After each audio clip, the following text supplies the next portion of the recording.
evening, everyone.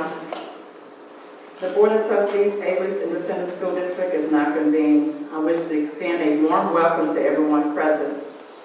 Our mission at Alief ISD is to work in collaboration with parents and the community to provide an exemplary education for all students in a safe environment. As the Alief Board of Trustees, we are here to set goals, adopt policies, approve the budget, contracts, personnel appointments, and communicate the district's vision and success to the community.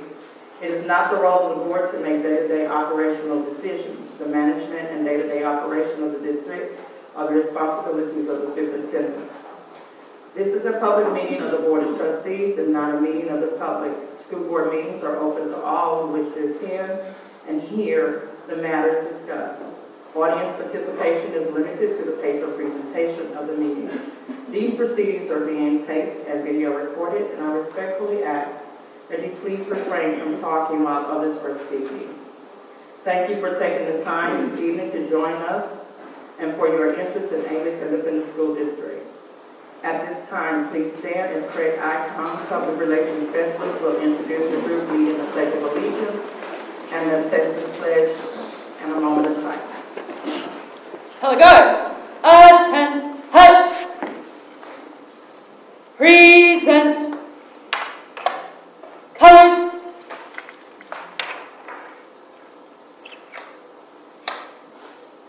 I pledge allegiance to the flag of the United States of America and to the republic for which it stands, one nation, under God, indivisible, with liberty and justice for all. honor the Texas flag. I pledge allegiance to thee, Texas, one state, under God, one and indivisible. Please join me now in a moment of silence.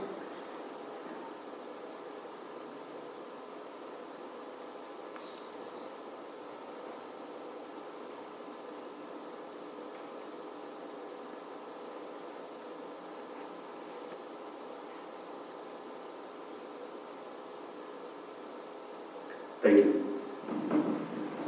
And I'm going to need the audience's help real quick. We have a very special honoree with us tonight. And please help me. I don't want to do this by myself.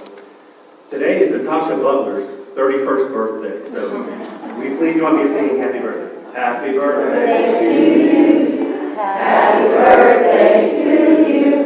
Happy birthday to Natasha.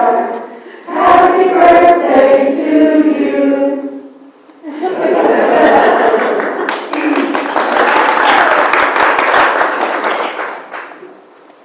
Every colors. Ready, cut. Right, turn, march. Forward, march. Left, left, left, right, right, left, left, left, right. Color guard, pull. And that was the Hastings High School Marine Corps, ROTC, presenting our scholarship.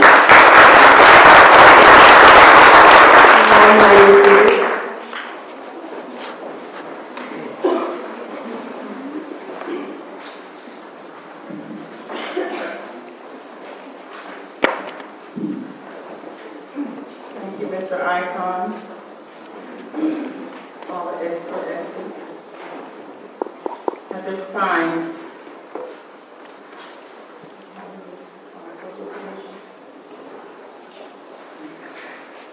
all right.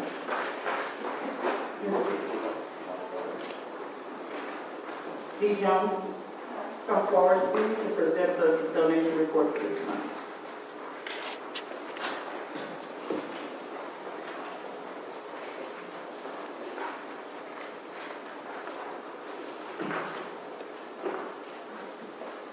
Good evening, Mr. Chambers, Board of Trustees, and guests. Donations for September 2018. $60,000 was on the House 3, Alief ISD. $35,600 Houston Astros, Alief ISD. $27,000 Houston Rockets, Alief ISD. $22,000 Shell Oil Company, Alief ISD. $20,000 Citgo Petroleum, Ali, $10,000 Casa Olay, Alief ISD, $7,419 Domus Choose, Heflin, $4,825 Houston Food Bank, Backpack Buddy, Alief ISD, $4,625 Memorial Baby Cafe, Alief ISD, $2,500 Morning Donut Shop, Alief ISD, $2,200 Hungry Howard's Pizza, Alief ISD, $1,900 Shell Oil Company, Alief ISD, $1,800 BMC, Alief ISD, $1,324.94 Domus Choose, Ali, $1,200 Citgo Petroleum, Ali, $863.69 Mr. Kevin Curtis, Pass, $825 Mr. Trace Retirement Center, Alief ISD, $637 Domus Choose, Sneed, $630 Memorial Hermann Hospital, Alief Middle School, $600 Be Busy Wellness, Alief ISD, $575 Walmart Supercenter, Kirkwood, Chancellor, $558 Zoom Chai, Landis, $515 Alanti, Alief ISD, $500 Mr. Kent E. Dowdy, FFA, $500 Junior Achievement, Alief ISD. Grand total $148,397.67. Thank you. At this time, I'll accept a motion to approve the donation report. I'll motion. It's been moved by Ms. Butler. May I have a second? It's been moved by Ms. Butler and seconded by Dr. Tom. All in favor of receiving the donation report? That would be 6. Thank you. Thank you. The Houston Astros Foundation recently donated over 400 pairs of baseball shoes to our athletic department, as noted on the donation report. I am honored to recognize the Director of Houston Astros MLB Youth Academy and staff member with the Astros Community and Foundation Department, Mr. Darrell Wade. I look forward to strengthening our partnership. Mr. Wade, Ms. Rodriguez, Mr. Scott Mullet, and his college roommate, Mr. Martin, please come forward.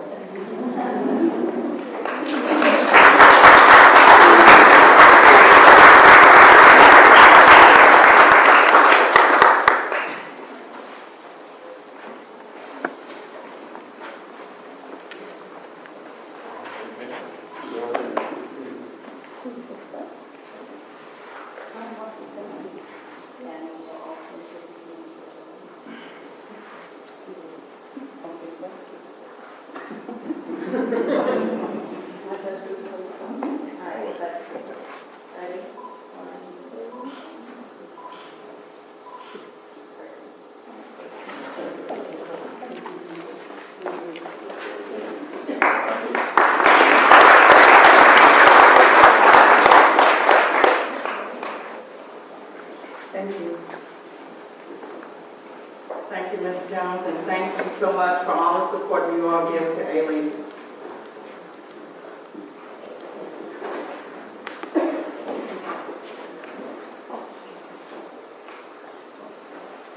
At this time, we move to item number 5 on the patron presentation. The board encourages and welcomes comments and inputs from our patrons, but we cannot respond, deliberate, or decide regarding any subject that is not included on the posted agenda. Please limit your comments to 5 minutes, and please be reminded that it's board policy to prohibit the mentioning of an employee's name when voicing a concern or complaint. At this time, we have Mr. Joseph Sosa, and forgive me if I don't pronounce the last name correctly. Mr. Joseph Sosa, S-O-U-S-A. You want me to come up to the microphone? Yes, sir, please.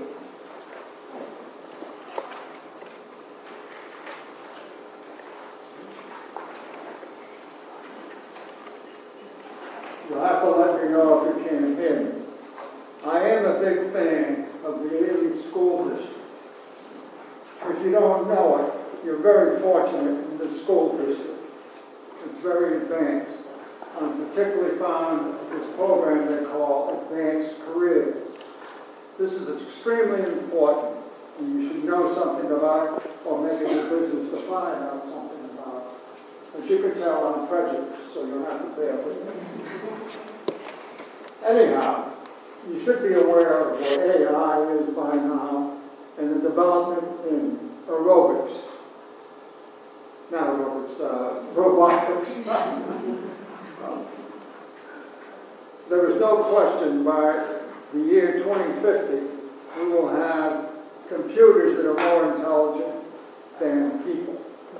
Where I'm going with this is, if you read and you're aware of what's going on, at least 50% of the present job will be replaced by robots. That's inevitable. And the reason for that is because at least 50% of these jobs are repetitive. If it's repetitive, then you can get a robot to do it. I'm sure some of you will know this, probably way ahead of me on this. But the reason why I'm bringing this up, with 50% of these jobs disappearing, they'll still exist, but they'll be by robots. That means there's going to be a lot more competition for decent jobs. That means your children, my grandchildren, to compete, are going to have to know more about themselves. And the point I want to make is I'm a big fan of what's going on here. I've done my own little survey here and there. I've talked to the Houston public education system, whatever the hell we call it these days, and you can tell. I don't care about my language. Anyway, this is the new with this. I've also talked to the Catholic education system, which I know a little bit about, not that I'm involved with. Where I'm going with this is, these other school districts do not know what is going on here and how advanced you people are. I'll repeat, we should make it a business to know this, definitely.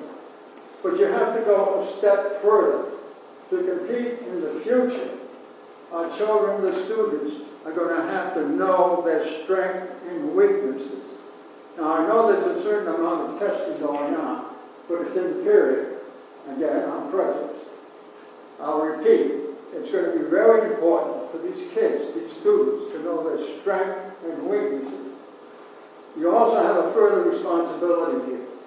You're going to have to help them determine where they can best fit into society. That's through knowing themselves. Will you follow me on this, I hope? They're going to have to know who they are. They're going to have to know their strengths and weaknesses so they can compete and go after these better jobs with some foreknowledge.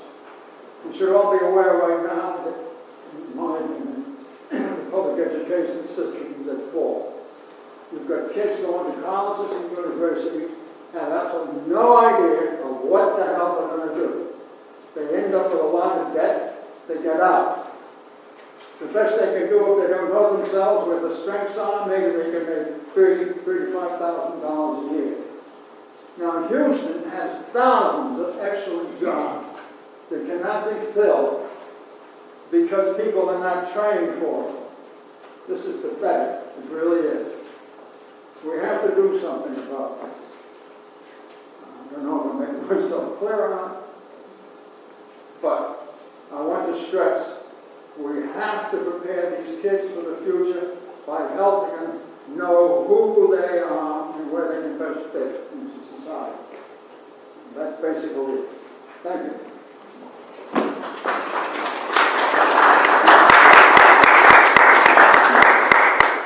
Thank you. At this time, we have Ms. Sandra Betancourt, regarding special education.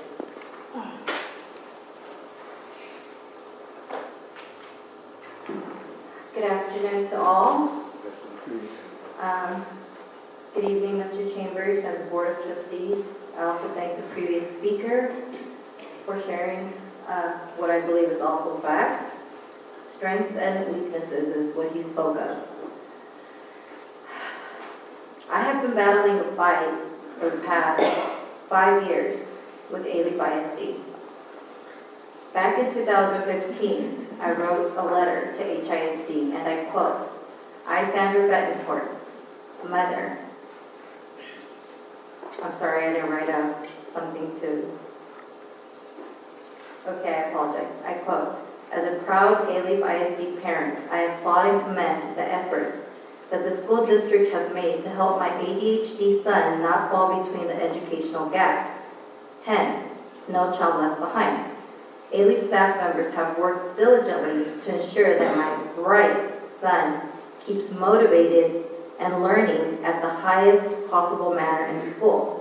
Most importantly, the communication and transparency between the school and me with regards to my son is second to none. I wrote this long 10-page letter when my son was assaulted at the hands of HISD back in the 4th grade. This 10-page letter that was sent to our council member who came to Alief to speak to my son at Miller Intermediate. He came and he sat in that long room and spoke to my son. If I'm correct, it was Mr. Wynn back then. I wrote this long letter applauding Alief and how disgusting it was that my son went through all of that destruction in HISD. Since this letter, my son went back to Alief ISD. I asked for my son to get tested because I knew something was really, really wrong and he was always getting in trouble. You guys did do a test. Well, Alief ISD did perform a test. We did have an art committee meeting. He was found ineligible for special education. He was already under 504. Mind you, the teacher had stopped me in my tracks prior to the art meeting and told me that my son had stopped writing. So now we had a child who was depressed from the 4th grade, PTSD, everything you can think of, we had it. And now he was not writing as well. Well, she had this very nice essay at the art meeting in 5th grade. When she showed me the essay with her beautiful handwriting, that pretty much wrapped up the meeting. Moving on to the 6th grade. In the 6th grade, the same thing occurred. We had another art meeting. They sent my son to get an IEE evaluation. The IEE evaluation that the doctors that I chose were through Alief ISD. And once again, they found him ineligible, despite the fact that the doctors had stated that this child needed to be in special education. So to make a long story short, because I don't have time, I battled with this for, 4 or 5 years? I even went to Ms. Ava Montgomery.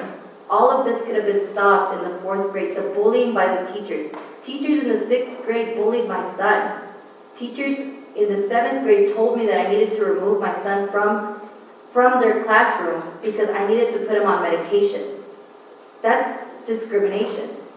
All of this occurring in Alief ISD, the school, the district that I was proud of, the district that I was proud to speak of. My son would go during recess, during the entire 5th and 6th grade, he would go during recess and sit in a hole, hundreds of yards away from the teachers, because he was constantly being picked on by both students and teachers. I don't understand how all of this could have been happening, and I was constantly involved. I was constantly going to principals who were lying to me, teachers who would call my son a liar into his face. I was going to area superintendents, Ms. Ava Montgomery, Ms. Cuellar. Where are those minutes? They're not in FERPA.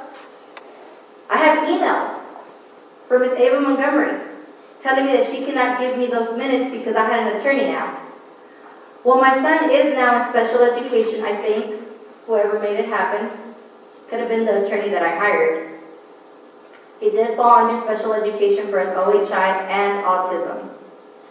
I hope that this does not occur to the next child because it's a long fight. A fight that I hope no other mother goes through. It's horrifying. And my son's name is Aaron Fernandez. He's not a number, he's a child. And he's sitting right outside. I hope you guys can put a face to the name. Thank you, everybody.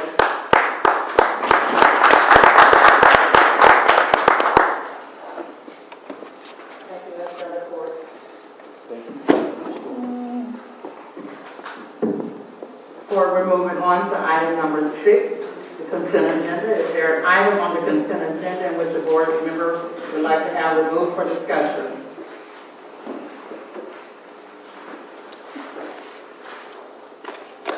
Once again, is there an item on the agenda in which a board member would like to have removed for discussion? If not, I will accept the motion to approve the consent agenda.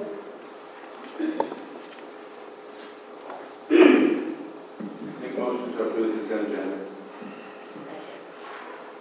Okay, it's been moved by Mr. Moreno and seconded by Dr. Tron. All in favor of approving the consent agenda? That is a vote of 6-0. Thank you.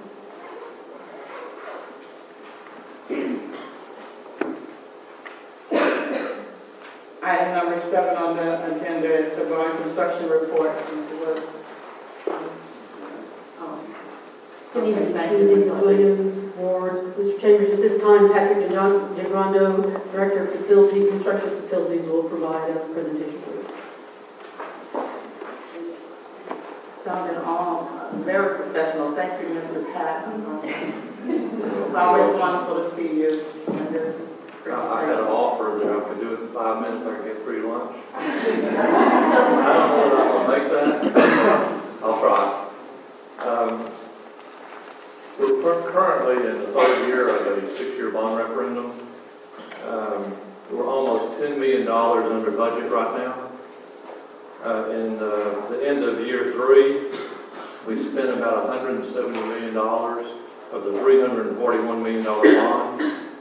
We've gone through 10 different architects, 7 different general contractors, affecting 22 campuses.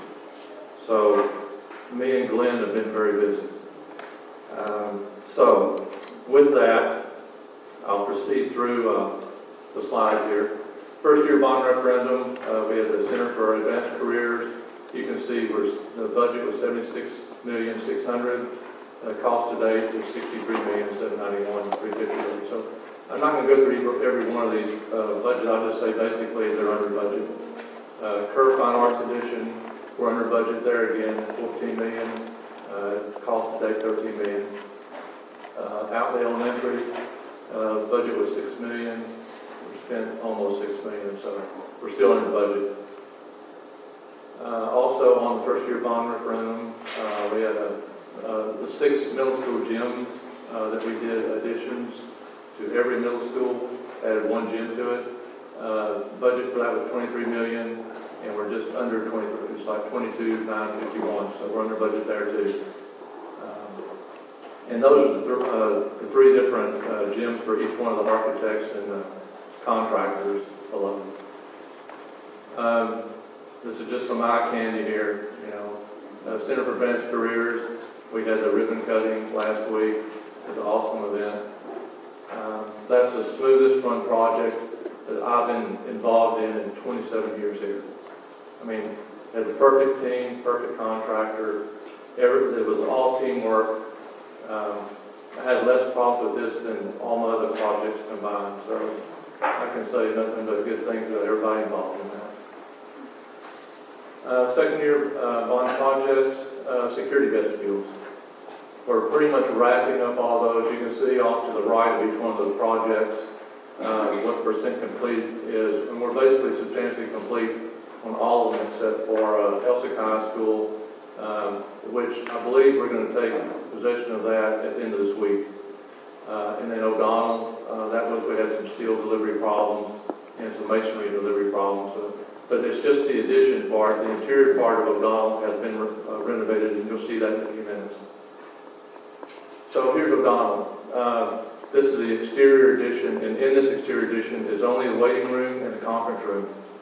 And you can see the before to the left and the after to the right. To the right is the new check-in area. There's a window off to the right of that red vinyl area where they'll check into the window, and they'll be remotely accessed into this area. And to the left is what it looked like before, where you would enter from the main street corridor. In this new renovation, you'll enter from outside directly into the main office. At the Smith Security Vestibule, off to the left, you can see where we built a reception desk out in the hallway. And off to the right, you can see where that desk went away, and we moved the whole front office in that school from the interior of the building there behind that glass to the right. So what you'll notice is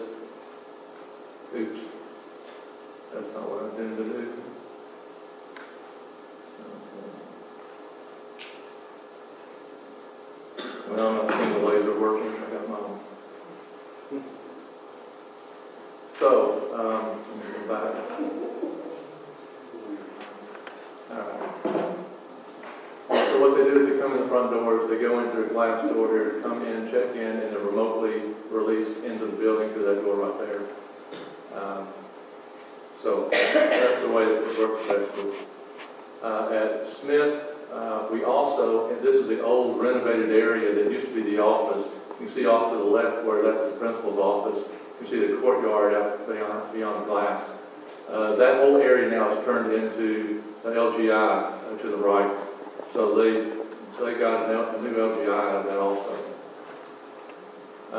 This is Leeseman. Off to the left, you can see where see these columns right here? They're not really columns, they're roof downspouts. That's what that is. So we added that part onto this area right here and enlarged the whole reception area. So now you have a check-in desk right here at the window. It will remote release you in through those doors right there. And we have a secondary set of pictures for that. This was the old vestibule where you come in and you have a check-in desk right here. And now you come in, you have this large waiting area. They'll put a TV up in here and check you in and let you in remotely through the doors right there. This is Cummings. As you can see, this is from the inside of the school, but this is the old vestibule. You basically had two sets of doors, and this was the old area vestibule. We added a window in here, a check-in window, a remote release on these doors, and there's also a TV on the wall here, will be. Okay, I'm kind of curious to know, on the average, what is the square footage gain for most of those vestibules? You mean the square footage of each one? Well, I mean, on the average. I mean, I had some that because of the building dynamics. It varies per school. I mean, I know that there's 4 repeats in Alexander, Hearn, Reeves, Heflin. They're all identical. And we took an existing pre-K area and turned that into the security vestibule. And I would say those are about 600 square feet, something in that area. Well, that's good, because I thought it would be smaller than that, but Yeah, that's a good size for waiting areas.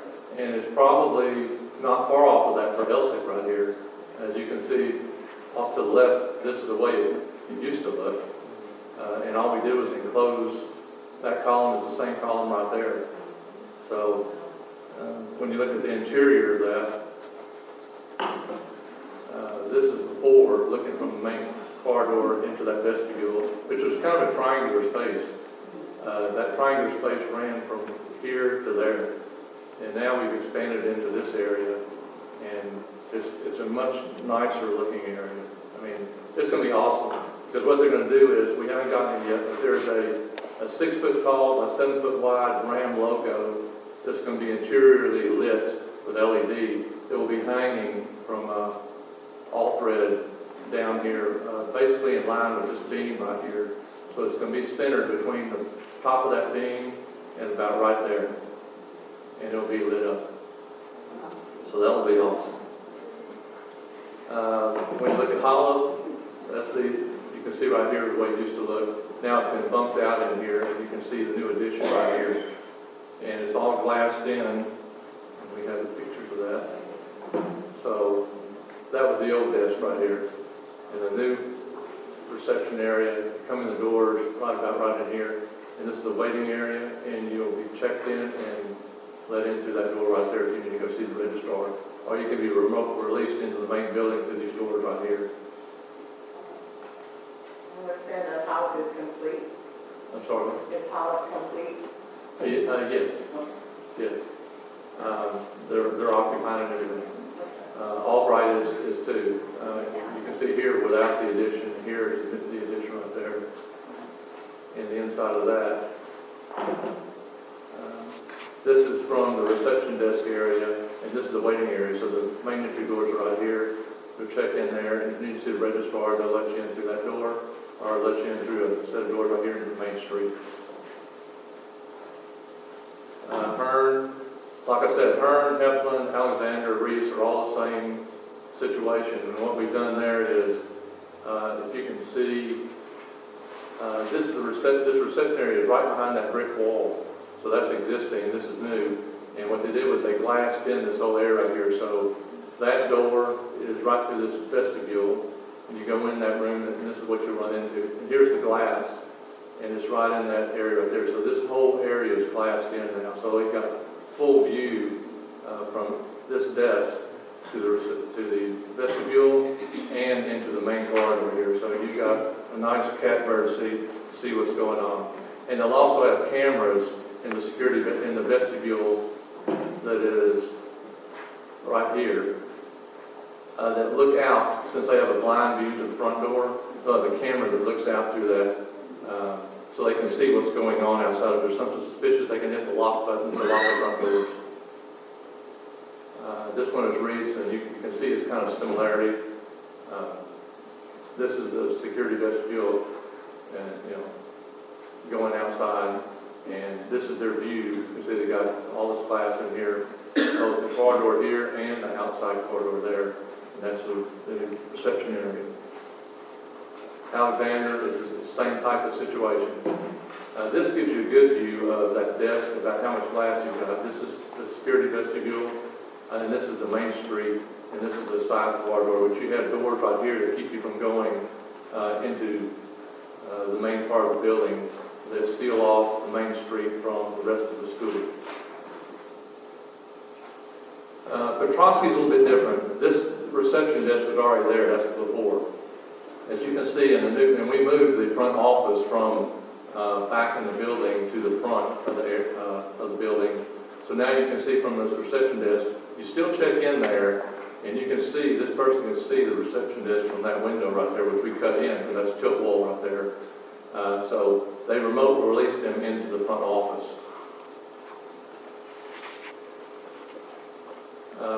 Chambers. This has got the second set of doors removed. Pictures taken from just inside the outside doors. So that security vestibule, that wall's been removed. So now you come in a bigger area, check into the desk, and remote release you into the school through those doors. Heflin is similar to Alexander and Reese. That's the old desk that was built there.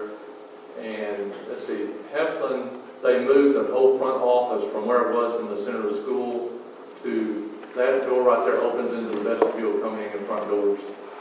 So they moved the front office to the front of the building, which was the main goal of these 13 campuses that we did not address in the first round of security assessment because it was so deep into the school, it was going to take a lot more time to plan how to make it work.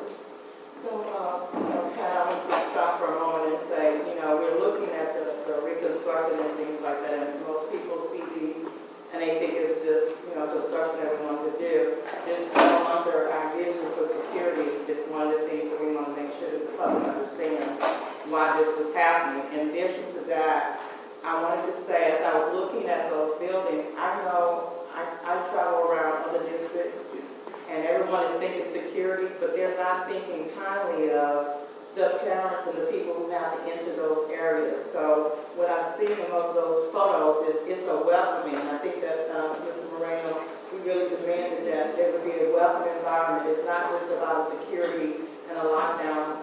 In addition to that, I was greatly concerned about those people who have to man those areas. We don't want them to sit in a, feel as if they're in prison or anything like that. So I like the idea that we have lots of windows and things.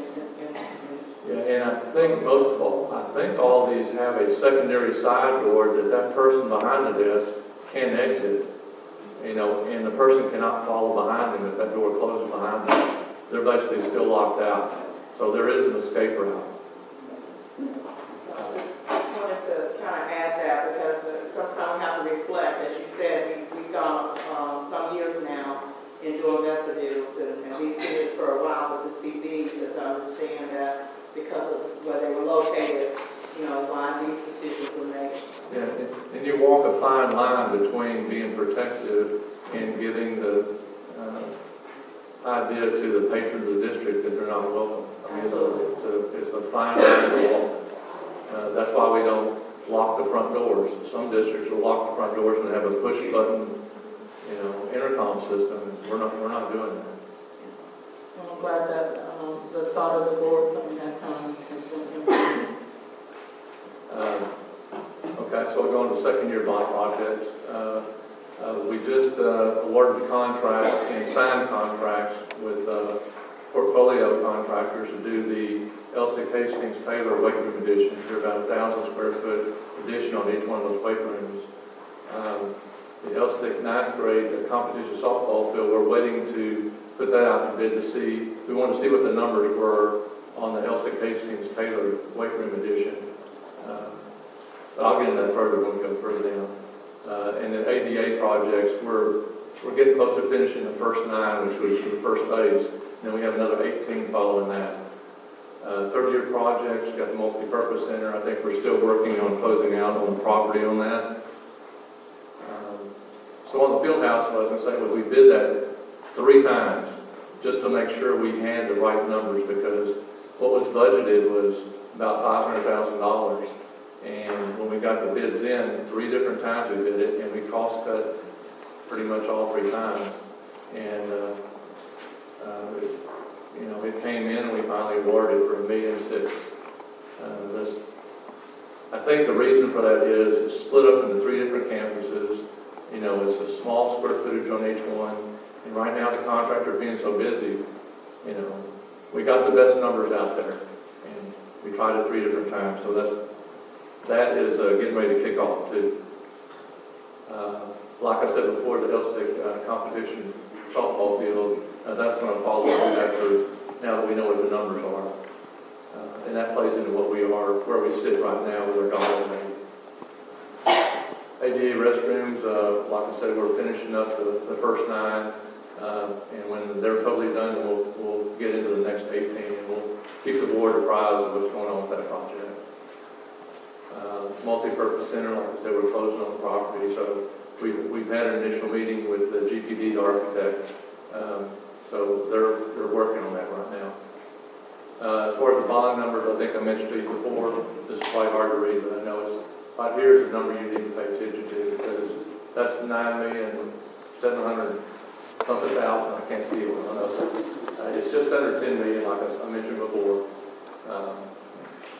And that's what we spent to date, and what we're under budget to date. Fourth year projects, we're probably going to get into awarding those projects or assigning those to architects, but these are the projects that are coming up in the 4th year. Got restroom upgrades, which is additional restroom upgrades that relate to the entry of the building and the lobby area. And then we have Pump Stadium ADA, that's to make the people in wheelchairs or the handicapped where they can get up the ramp and then have visibility where the guardrails are in the stadium. Human's library expansion, that's in the 4th year. Entry canopies, that's the facelifts to several schools to give the community pride in their school and kind of give it a new look. So we got a certain amount of money addressed for a number of campuses to address those front entry canopies.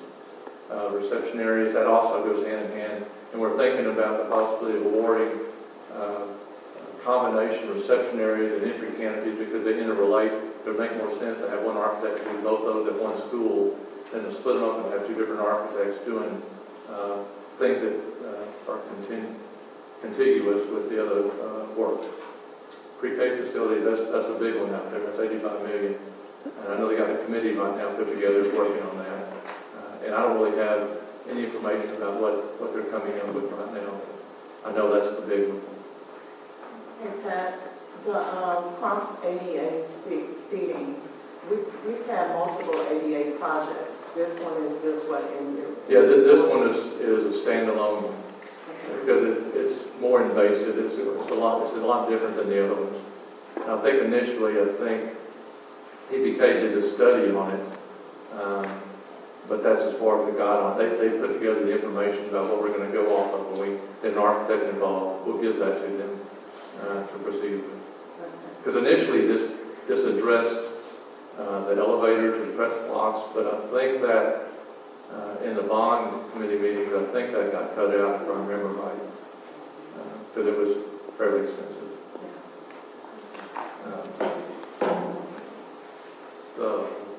That's it. Thank you, John. And I finally asked Mr. Woods to kind of give us, I'm pretty sure we've been getting it, but I like to see a whole trail of it, all the ADA projects, because I know ADA is something that constantly comes up. It could be us looking at it, it could be someone else bringing it to our attention.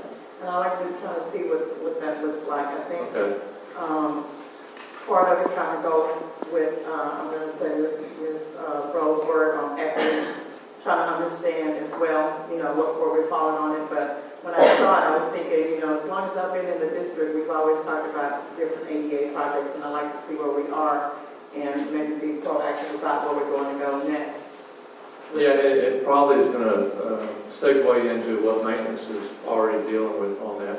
I know we have a ADA company, Otten Associates, that handles the district, and they're the ones that always goes to the state with what we're proposing to do and gives approval, so we'll involve them too. Yeah, I remember everything from playgrounds to restrooms, and now I'm thinking about with that facility. And one thing that's not on here is that we're about to get a report from IBI Architects that has done another security assessment for the district, and we're going to see what their report is recommending.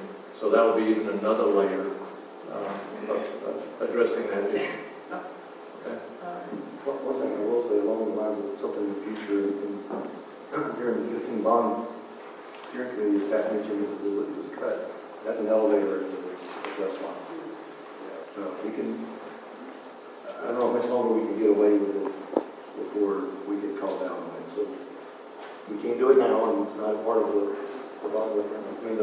approved bond referendum project. If we get at the end of this thing and the board will go out with some savings, that could be something that you should consider a couple years from now based on discretionary. Thank you. That's a high dollar. Pat, so I wanted to tell you, thank you very much for keeping these projects so under budget so we can go and do these sidewalks that are going to be in front of Taylor and Kerr.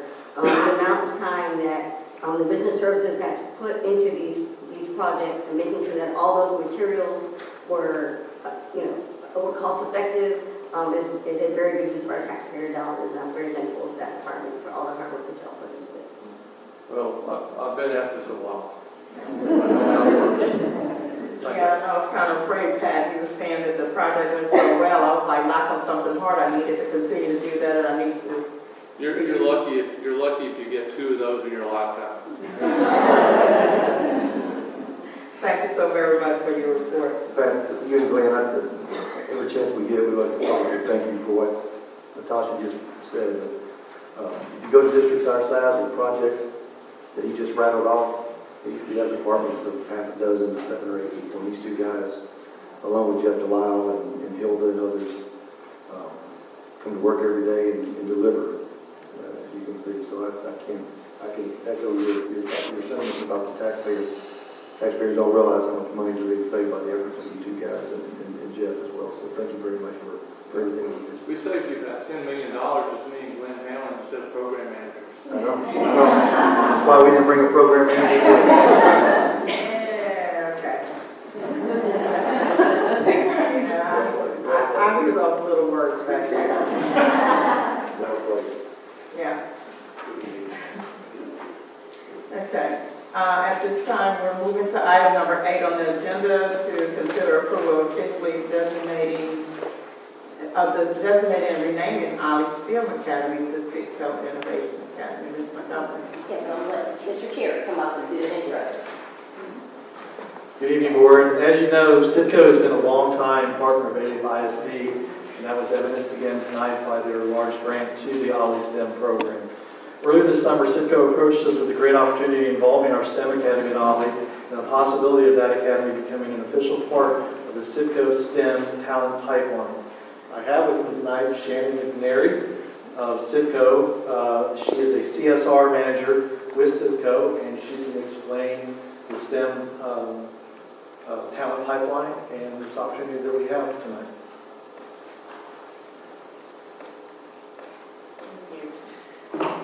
I'd like to give thanks to Mr. Chambers and the board to give me the opportunity to tell you a little bit about this program. We've been, as Mr. Cherry said, a long-term partner with Alief ISD. They've been working very hard with Ollie Middle School and administrators in trying to promote STEM education here. And I don't think I need to justify too much the importance of STEM education, particularly here in Houston. It's always, our program is a way to really inspire students to think about STEM as a way to follow their education and into careers that are current here in Houston. So our program really tries to increase the awareness of education pathways. We want to increase student retention. We are wanting to better prepare students for STEM technical and college degrees. So this is for technical and four-year pathways. And we also award scholarships to students who enroll in these pathways. We want to strengthen the pipeline of students interested in careers at SICO. And most of all, we're trying to engage our SICO employees and create these partnerships between SICO and districts like Alief. So this program started officially in 2016, and since 2016 we reached over 35,000 students with our programming. And what we're trying to do is work with local schools and support STEM programming, curriculum, professional development, and outreach, which is tailored to each and every campus. We're not dictating any specific curriculum. All of our partners are officially designated as SICO Innovation Academies by the district. And when you are named a SICO Innovation Academy, it unlocks all of the resources that we have in our SICO STEM talent pipeline. It's a mouthful. Currently, we have our flagship in Corpus Christi. This has been our SICO Innovation Academy since 2014. We've just brought on Cunningham Middle School and Garcia Elementary School. These are the feeder schools into Moody High School. The SICO Innovation at Moody High School is a T-STEM campus here in Texas and is one that has sent its students to award-winning competitions in mate and robotics and underwater robotics. We also have started with EKE Elementary in Lake Charles, and we just were approved in Lamont in Illinois, which is near Chicago. Ollie Middle School would be the only school in the Houston area that would be designated as a SICO Innovation Academy. What we do as a partner is we provide financial support. We've already supported the Ollie Middle School with $20,000 for the 2018-2019 school year. We also try to leverage our partnerships to enhance our STEM opportunities. We provide volunteers to go to the classroom, and we promote partnership through social media, and we give priority access for scholarships for academy graduates. And as the responsibility for the school, we would like them to be using the SICO Innovation Academy at Ollie Middle School as their official name, recognize SICO in all of our sponsored listings, and recognize us on promotional materials and cover costs associated with signage, and then report on their progress metrics and budget. It's not the responsibility of Ollie Middle School to follow a specific curriculum. And here, this is a lot of words here, but essentially, we don't want to dictate what Ollie Middle School does. We're trying to amplify what Ollie Middle School is already doing in reaching and teaching STEM to their students. You can partner, Ollie Middle School is able to partner with other companies, so we are not asking for an exclusive corporate partner. And we also let our partner schools identify their own teachers, their student mission. It's a very purpose-built program based on the needs of the district and the needs of the school. So some of the things that unlock the potential partnerships as part of the SICO STEM talent pipeline would be access to the resources with our partnership with Ocean Exploration Trust. We do send teachers out with Ocean Exploration Trust, a research vessel, and give them teacher training, free curriculum. And we've already sent 3 teachers on this expedition in the last 4 years. We also provide scholarships. We have a very unique scholarship program that was launched this year. Students who graduate from Sicko Innovation Academy, or one who's attended Sicko Innovation Academy and is part of the partner district, such as Alief, is eligible for a 4-year scholarship that's renewable. And so this is worth up to $8,000 in participating universities in Texas, Louisiana, and in the Northeast. We also leverage partnerships like Girl Start. Girl Start already works in Alief ISD, and we send our volunteers to volunteer with Girl Start, and we support them financially to encourage STEM education with girls in elementary school. And again, we send our employees out to the classrooms. If we are able to have an Ollie or Sicko Innovation Academy at Ollie Middle School, they will be able to use this logo. It does not replace the Ollie Owls logo, but when referring to the Sicko STEM Academy at Ollie, this would be the logo to use, which also recognizes, there's another version here which recognizes Alief ISD within the logo. That's it. Any questions? Well, I just want to say that I did visit Oliver School, the same program almost every year, and thank you for the partnership, because they did an awesome job. They do an I amazing enjoyed job. seeing them. They're an incredible school. Great.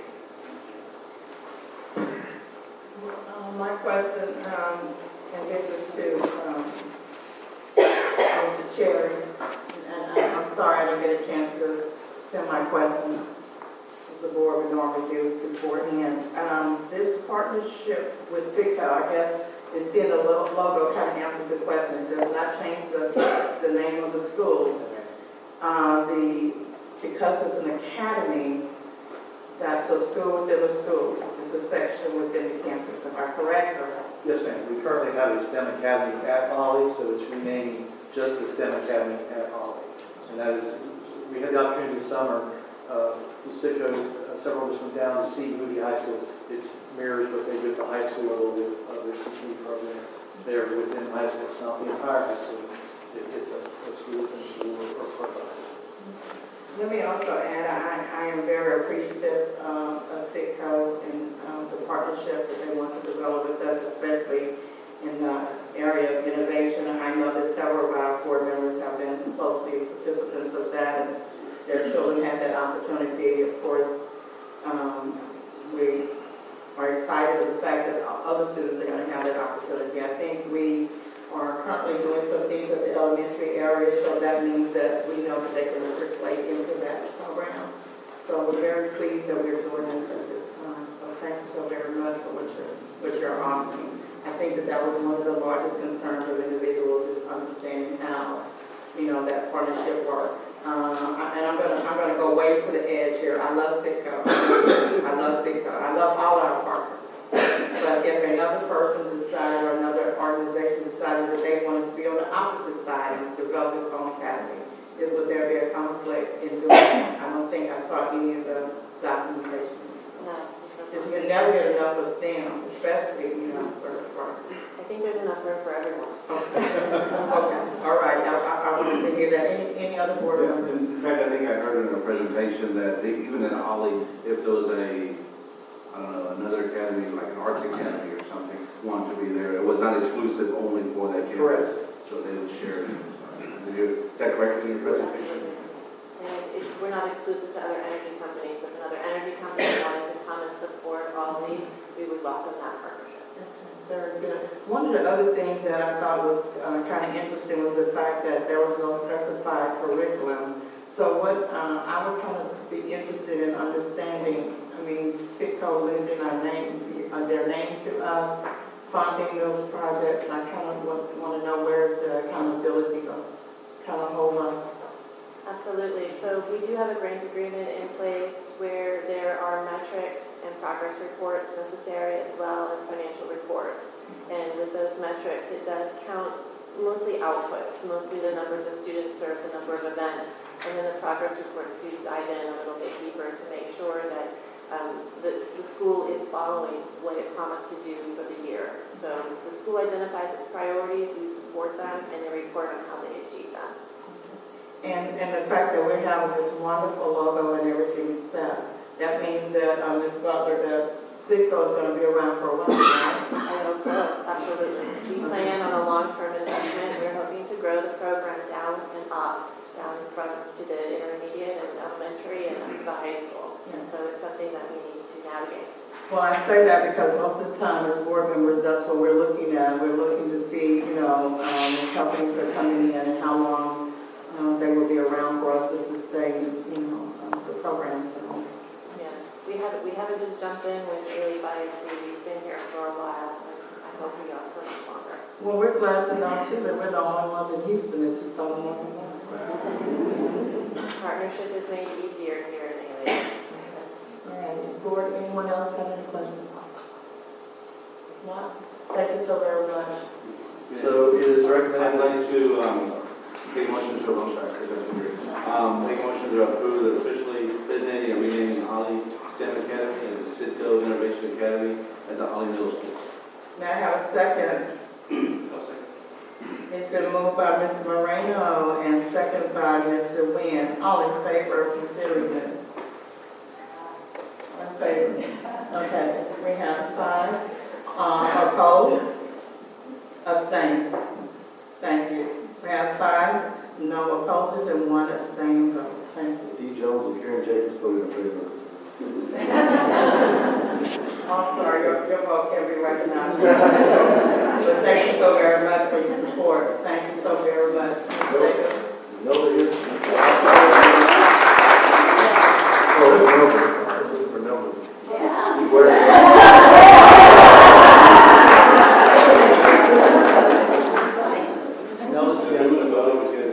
I look forward to Line receiving my first. t-shirt. Thank you, Noble. Thank you so much. All right.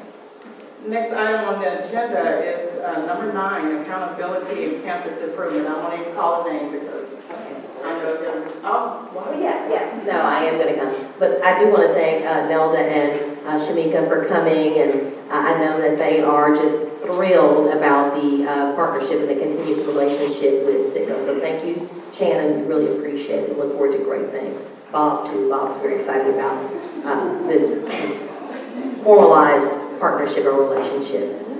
Okay, so for the accountability and campus improvement update, tonight we just want to follow up on the accountability conversation that we started a couple weeks ago. Last week the board received some information relating to the plans for our 6 campuses, the support plans, our plans to monitor. And so tonight our area superintendents who are overseeing the work are going to come up and share some highlights and what our action steps and plans are for monitoring.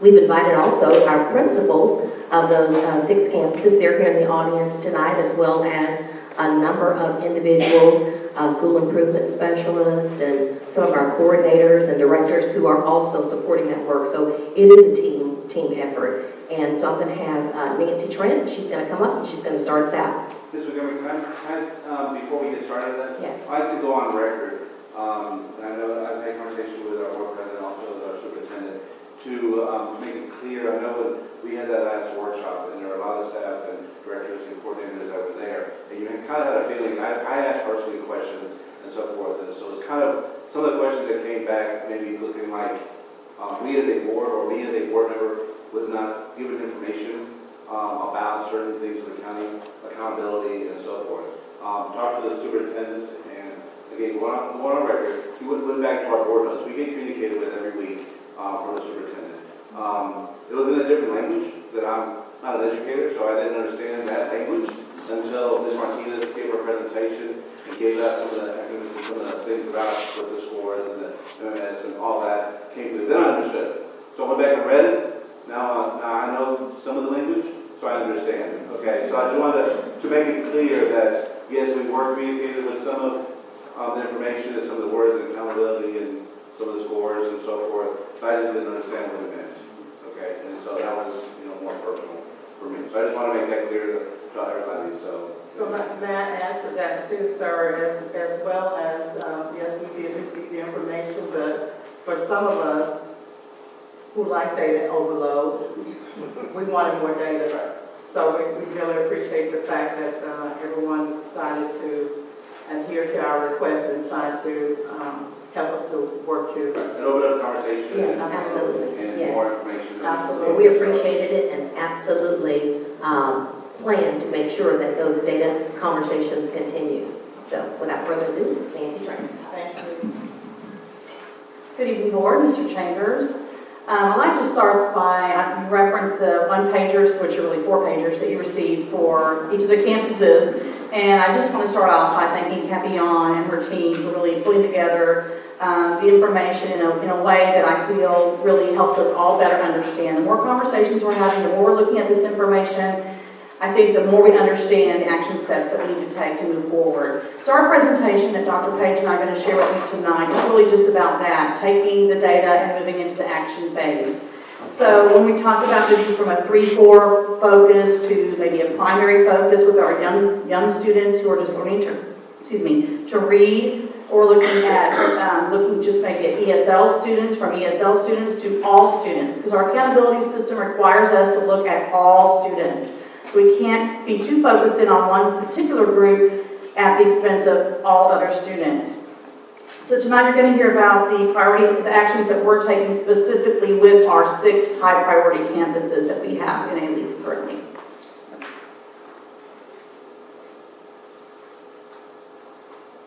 So we have our district high priority campuses listed in the slide here: Smead, Best, Collins, Cummings, Warren, and Landis. So those are the campuses we're going to highlight tonight.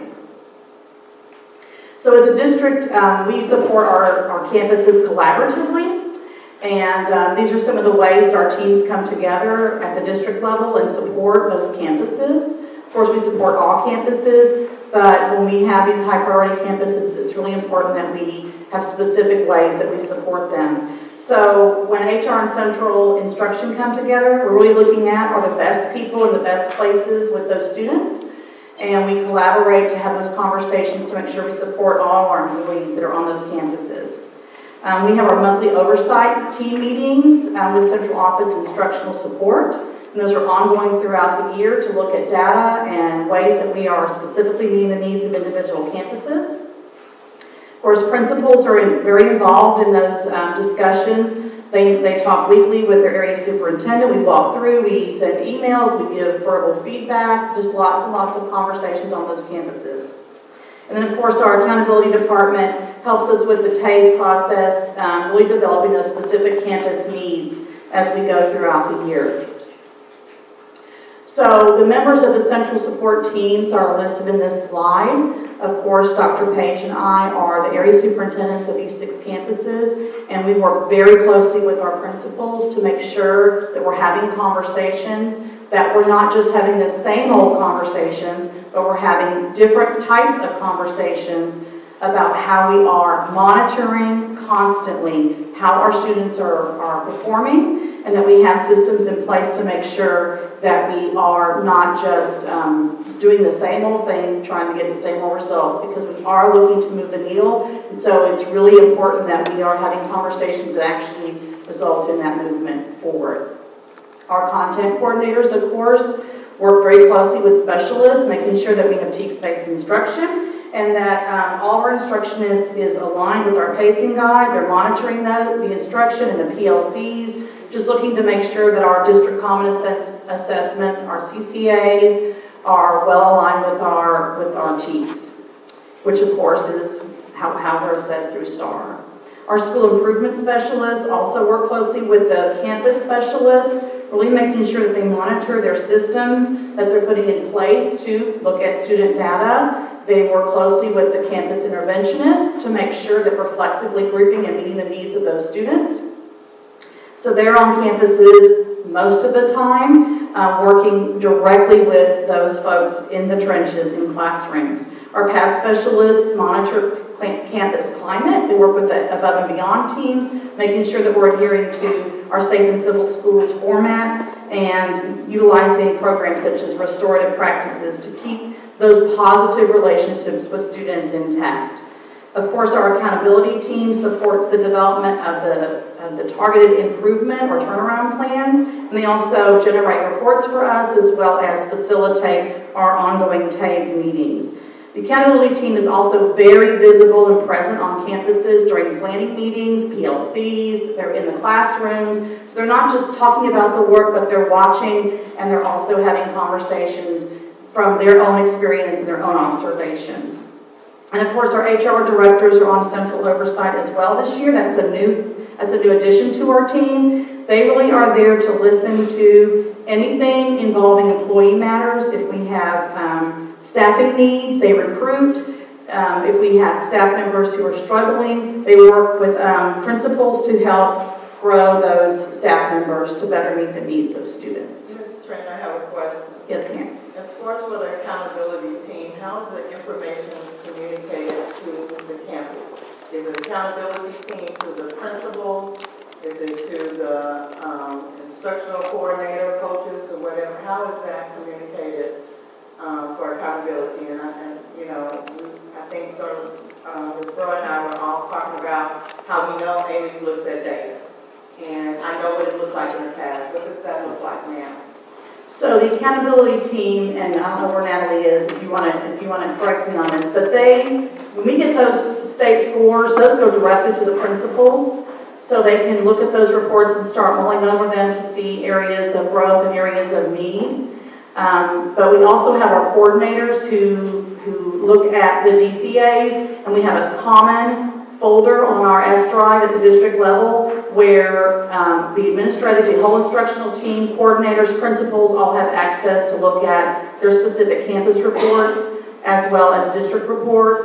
And then we have content specialists who are trained. There are DMAC trained employees on every staff and every campus, so they can also generate campus reports as well. So we have multiple layers of accountability systems in place so that all stakeholders have a chance at the campus district level to look in on that. Natalie, do you want to add anything else? That information really starts in July when we have our first data days, which is 2 days. The campus principal is allowed to bring 10 plus of their leaders to that meeting where we start making those plans. DCA data is also going over in our TASE meetings, which involve all of those people that are on screen. They're there to hear the conversation. Typically, your DCA information is part of a Q2 goal for all campuses, so that data is reviewed at that time, down to the teacher level to make sure that we're addressing everybody's needs. That's helpful to know. I'm always asking how is this information communicated, and I know that at the administration level, board level, we get to hear from you, but I kind of want to understand how is that communicated at the campus? Is it communicated by just the principal? I'm sure the content, and I guess that's what you guys call them, content coordinators or whatever. And they are divided by different contents, right? Is it all four, or are they sharing content? At the campus level or the district level? Campus level. At the campus level, there are, for these campuses, they have 2 language arts specialists, 2 math specialists, a science specialist. At SNE, they have a separate writing specialist, so they do have each content area separated. And those are designated by needs of the campus, correct? Or Yes, it is definitely, in SNE's case, they really felt like they needed that extra push in writing, and so they utilized a unit for just writing. And we always are looking at the needs of the campus to just make staffing decisions, even in the content areas. okay. Could you do me one quick favor too? Because I have respect for my board members who may not understand what that looks like in the classroom. Can you tell them real quick what those content specialists may be doing to make sure that they're coming up on level of the students? Could you please share? So the content coordinators are on campuses to help develop teachers. Their role is to model, teach, and work with teachers to grow their ability to best meet the needs of students. They also are experts in their curriculum area, so their TEKS, the way that we break down data to differentiate instruction, the way that we approach instruction in a way that meets various needs of students. So they are the teacher of teachers, I guess you could say. And their role primarily is to walk around and look and see, is what we're planning happening, being executed in the classrooms. So we plan these wonderful lessons, we pull these resources, we talk about students and their needs, and we have this plan every week set. So is it happening in the classrooms? And if it's not, how are they supporting teachers to be able to implement those lessons ultimately to yield learning for students so they can achieve and grow? So the plan is established by the team, the principal, the coordinators, or by the area teachers? You mean I'm talking about weekly lesson plans. Okay, weekly lesson plans. Yeah. But the plan of campus, if they're having to want to see them increase or to improve, because I know with the new accountability, you have to show improvement all around, and want to show some sort of improvement, or maintaining even the ones that are at the higher level. So who's developing this plan?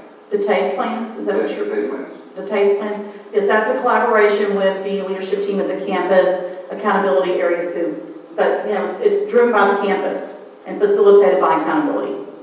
It's typically the campus leadership that gets together and determine their campus improvement plan and then present it, and then it has to be signed off and approved. Am I correct? Yes. We are present during those meetings, those TASE meetings. Central office is there present in the room. But the actual plan is developed by the campus. They have to take that ownership, Yes. otherwise, if you're pushing it to them, there's no guarantee that they would be receptive. Is there anything else now that you're, okay. Ms. Trin, I know I don't want to stop your presentation. You're fine. But on the central support team, I know that for everybody that was part of that meeting, that the workshop we did a couple of weeks ago, or whatever that was, you probably got a feel that the board, as a collective, had a lot of questions. We were really interested. It wasn't just, oh, okay, yeah, we're fine. Let's go ahead and just stand back. You're doing great. Just continue. We don't really want to know. But we were asking questions, and we're doing that. So I almost like, in part of the social support team, I have 3 other people to be added to that, if possible, would be the deputy superintendent, the superintendent, and board members to be part of that. So that if you're part of that central team and you do that, then as new information is coming close, then that's kind of trickling up to us, so that we don't have a discussion 8 months from now going, oh, we weren't really aware of that, we weren't on top of that. Again, I don't want to get in the weeds of it. We're not going to be attending your meetings. We're not going to be, looking at the little details of all that, but to be part of that backward flow. I don't know how the rest of the board may feel, but. Well, I do want to address that. And part of that is, I do attend central support team meetings, oversight team meetings, and part of the way we are including you guys is planning to provide those reports to you, that information to you, to keep you updated on, the progress of the campuses. And so certainly if you have any other, suggestions or ideas or thoughts, that's something that we can definitely discuss. Yeah, one of the things that we haven't done is, whether it's weekly board note, reports and board notes, or every other week, but we only do common assessments a couple times a year. So we can't, but we do know we have other ways of informing you of, how things are going on campuses, whether it's D6 or any other campus for that matter. So that's where we have a plan to inform you about how it's going. And when we do have actual results or some type of common assessment that we're using to measure, then we'll obviously share that with you. There's a lot of other ways that we're going to share with you how we're progressing, where we are with the monitoring and implementation and execution. So I guess what I'm saying is, I know, like I said, 4 times a year. I know that board meeting gets that 4 times a year, but you as a superintendent, I'm sure you get that more than just a couple times a year, of the status of the campuses and so forth. So whenever those reports are made, that's what you is to build and pass it on, possibly for us so we can. that's what I'm referring to. You're going to get more than just that. Some of it will be more narrative. This is happening. We experienced this. We're struggling here. We're doing well here. And some of it will be actual numbers when we actually have those numbers. Right, because I know some of the board have already been visiting campuses that we've kind of picked or selected to go to and actually get to see what's actually happening on the campus. So we're not like, okay, well, let me see your plan. No, we go out there and we see these things happening, and we're like, oh, okay, everything is jiving, everything is where it's supposed to be. And doing that. Not that we're following up or we're questioning, but we just like to see, as representatives of the community. So to bring the conversation to our level, I would be very, very honest to say, with this new accountability coming out, just about every board member that I know of across Texas that I know of, they're looking at data much deeper now. And all the training that board members are coming to, this is not a thing where board members are just approving things. Because the public is coming after us and asking us, how do we allow this to happen? Well, one of it is because half the time, board members don't know which reports to ask for, to be very honest. And then when we ask, sometimes it's data overload. Well, we have a different board now that loves data. So if you show them data, they're going to ask for something else. But just to bring the conversation back, Mr. Moreno, I do agree that we need to understand, where the accountabilities are and who's participating in them. In the past, no other board ever asked about seeing CCAs and BCAs. Now, because it's so critical to districts, their status, I want to be on them. And I know that it's here's the thing, let me be very, very clear. I work in a district, I know it's exhausting. And I'm not asking another teacher or another staff member to do anything other than what they're already doing. Those reports already exist. So we're not asking people to go and redesign or reinvent the wheel. We're not asking that.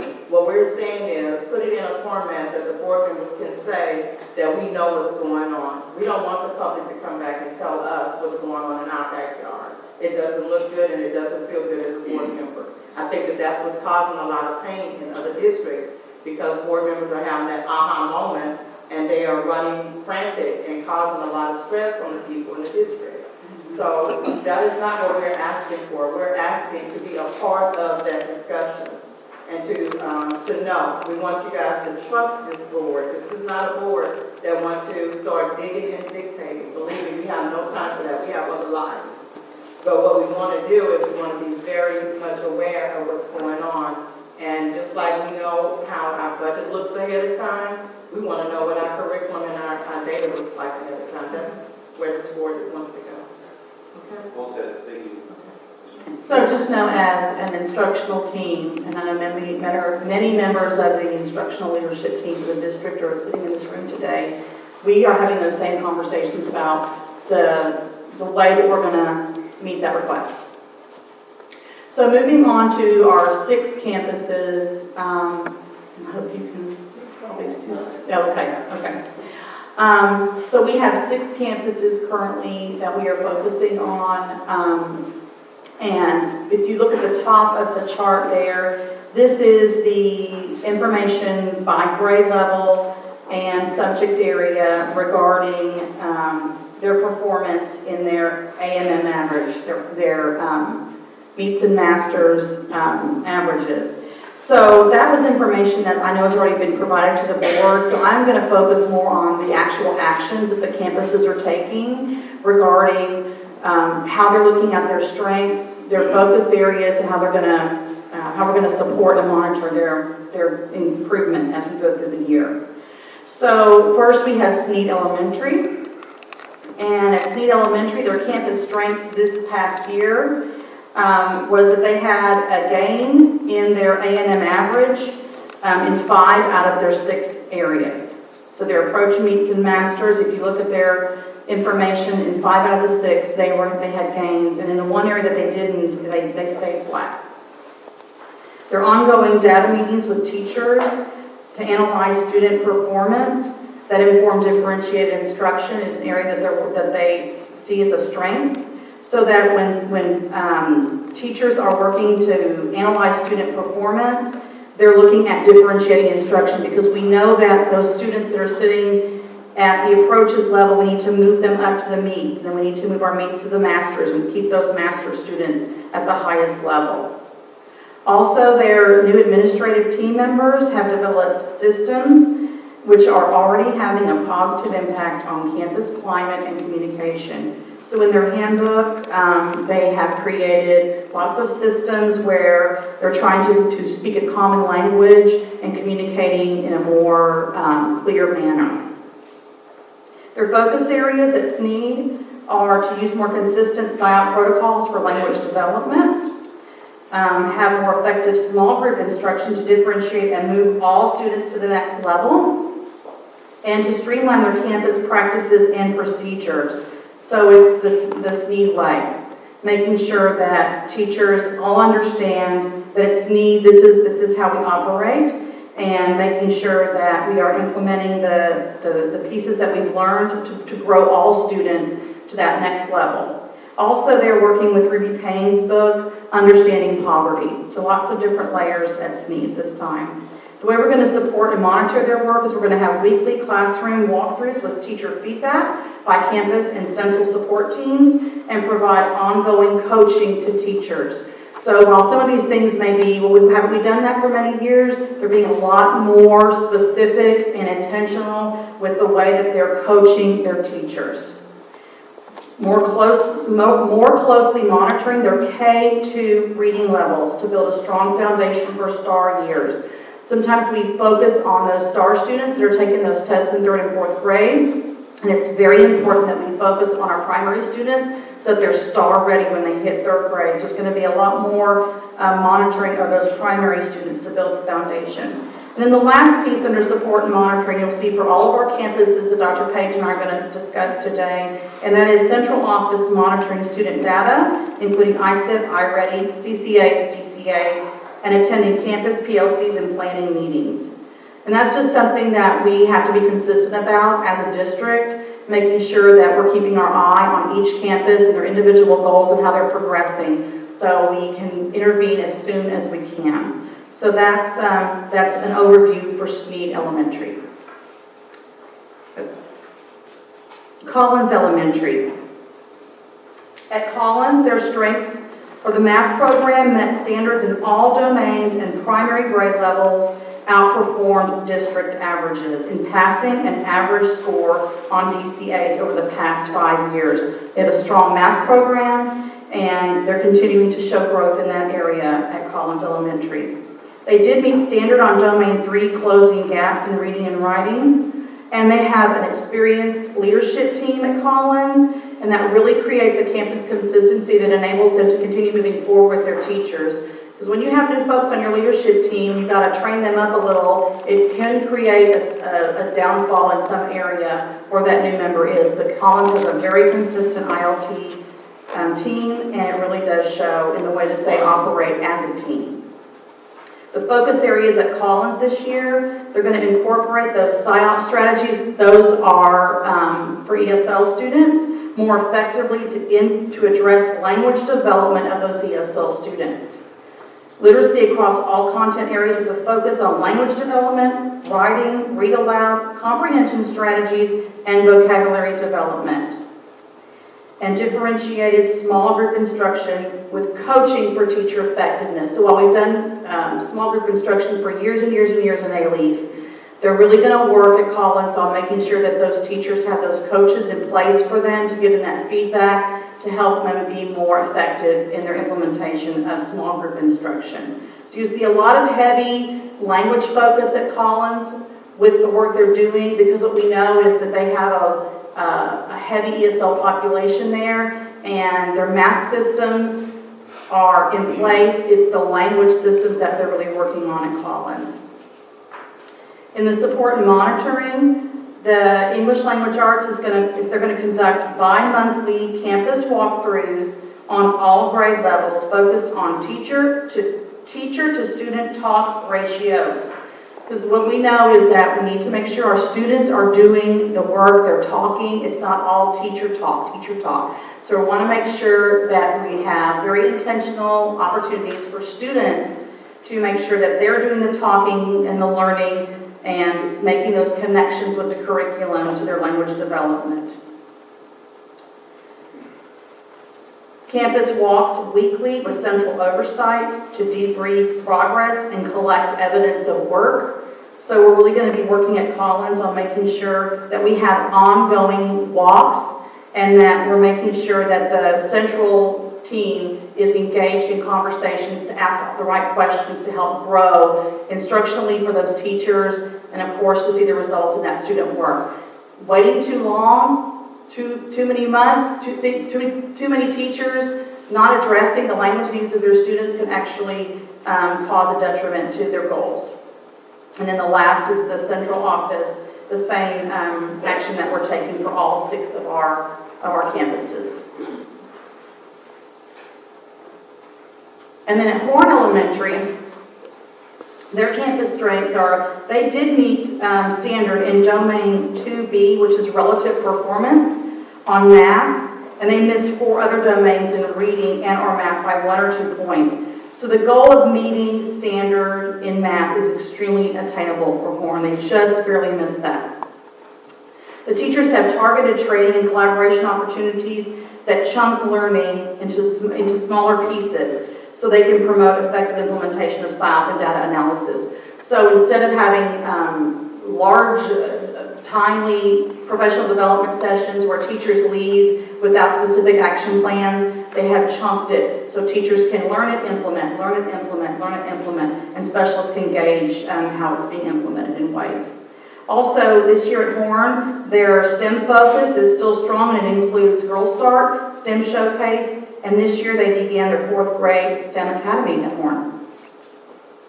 At Horn, their focus areas are on running records with iStation reading level data for all grade levels in order to facilitate more effective differentiated instruction. What's the percentage, what's the percentage of students participating in the STEM for Horn? Their 4th grade, it's your whole 4th grade, Mary? Yes. Right, it's their whole 4th grade. The whole 4th grade? All 4th grade students Okay. are involved. Male and female? Yes, all students. All 4th grade students are involved in the STEM Academy. Okay. Who are we speaking? Mary, the principal of Horn, Mary Starling. Thank you. Thank you. I think with the focus area, that first bullet, I think what's really important to understand is that we know the importance of making sure that the primary program is strong. We cannot wait until 3rd grade for these students to catch up and perform at the levels we need them to perform on STAR. So we're really focusing on making sure that the primary instruction is strong, and that's something Horn's really working on with those running records and iStation reading levels, to make sure that the teachers are differentiating so students are getting what they need in their reading instruction. Also, additional CCAs in reading and writing are going to be added this year prior to DCAs to make sure they target and push students to the meets and master's level. So we're really working on understanding that a student working at the approaches level is not good enough. We've got to push them to the meets and master's level. We've got to make sure students working at that level are staying at that level or higher, that they're not slipping down. So that's very important. Also, Horn has some new specialists, so they're going to work to train and grow their new specialists along with their new teachers. As far as central support and monitoring, with our planning structures, while planning protocols are in place at each grade level at Horn, we're going to make sure that there's active participation from all the teachers, and that the conversation shifts from the depth and the rigor of the instruction, making sure that we understand that the TEKs have levels of depth and rigor, and in that planning conversation that we're making sure that we're addressing that in our planning and being very, very intentional about that. Also, tracking campus performance on grade level unit assessments, DCAs and iReady diagnostic and progress measures to ensure any changes that are made are positively impacting student performance.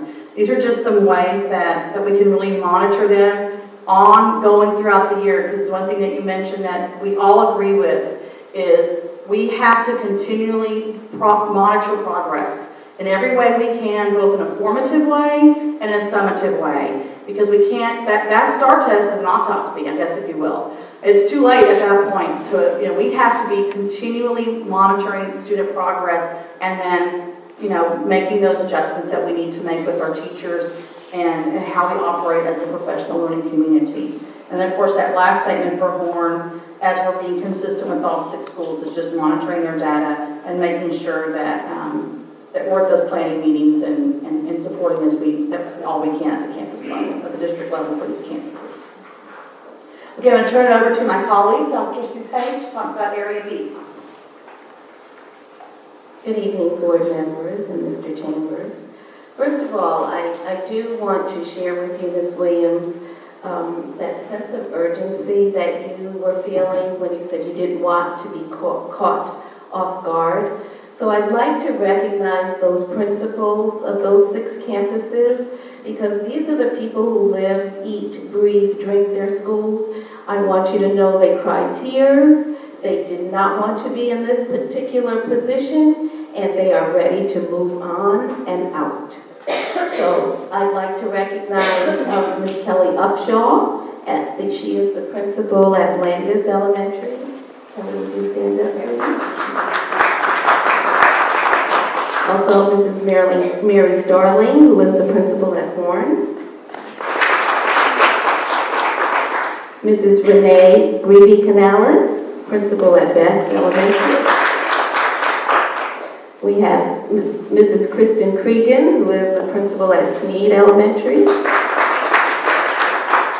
Mrs. Jeanette Bird, principal at Cummings Elementary.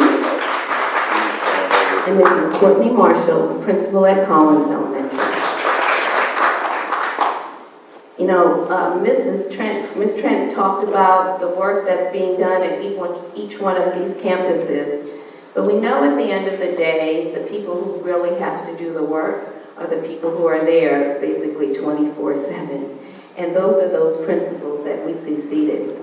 But fortunately here, we have a lot of support.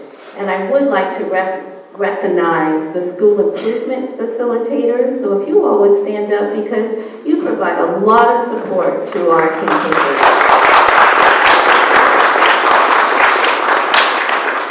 As well as all of the coordinators, director, and executive directors that are here, because equally you provide support to the campuses.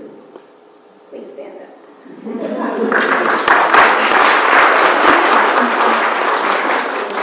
So, Ms. Page, thank you so very much, and we're gonna have comments regarding all the people who put forth the effort. For the sake of my board members who are not familiar with what does the facilitators do? What's their role? Thank you. Absolutely.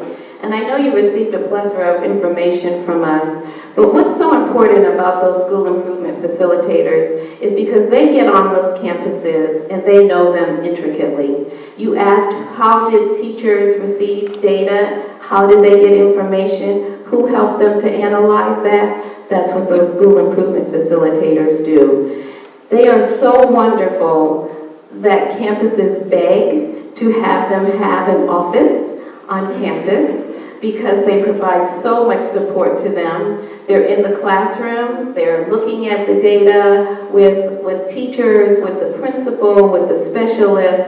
They are people who are really intricately know those students. And that's the big key here. Because I can look at all kinds of percentages, but for each one of those students, it's 100%. And we have to make certain that that 100% is falling absolutely in the positive direction. So the school improvement facilitators are there to help support the principals, the teachers, the specialists that are on campuses. Thank you. So I have a question. So are 6 of them going to be housed there for these 6 campuses? I wish, and I'm certain that the campuses wish that as well. However, they have several campuses which they support. So basically they are there because they're there regularly, but they are not housed there. So let's take a look at Best Elementary, and I'll go through, as my colleague went through, to look at the things that were their campus strengths. First of all, at Best, I would say that the focus words there are going to be SIOP trained. So SIOP was a focus for their campus in the past, and all of the teachers returning have had that opportunity for that professional development, which is a sheltered kind of instruction observation protocol for those students who are second language learners. You'll also notice that there's planning protocols and lesson rehearsals that this campus is focusing on as well. So as teachers are planning and working together, they have an opportunity to work with their colleagues so that when they present to their students, there's a level of confidence, they know the TEKs, and there's work that's done in that direction. In addition, at Best, one of the strengths is their climate and culture. But here they're focusing mostly on their students, and notice that their office referrals decreased because of the work that was done in that particular area. When we look at the focus areas for the upcoming school year, we want to look at writing, and you will notice the data shown at the top of the page where writing is an area that this campus wants to work on.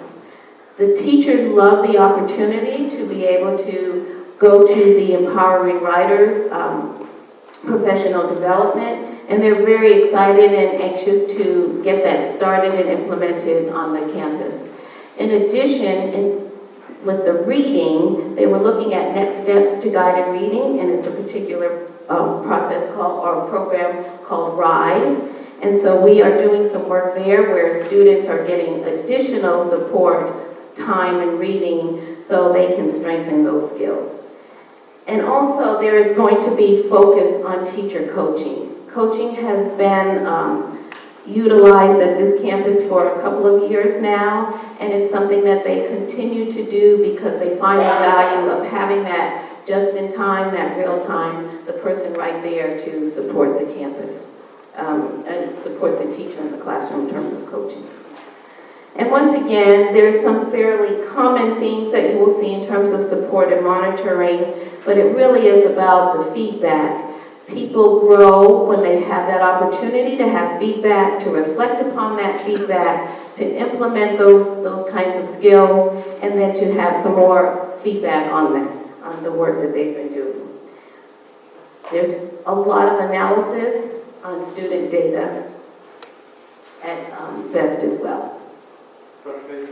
Sir. Quick question for you. I saw the very top bullets on the returning teachers have the top being trained. And I know over the last couple of years we've talked, and that was one of the big issues at Best is the turnover or the third and fourth grade teachers doing that and just can't somehow to keep them there for a couple of years, 3 years because of the change.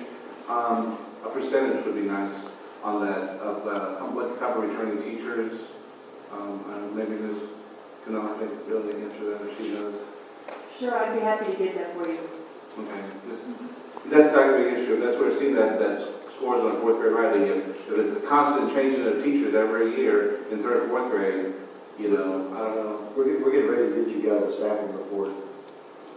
I mean, a general staffing report, but we'll give you one specific to these schools. Is there a way just like an approximate percentage of teachers that left that campus, maybe overall, or is there a way to know? I track it on a regular basis, so I'll be able to provide that to you.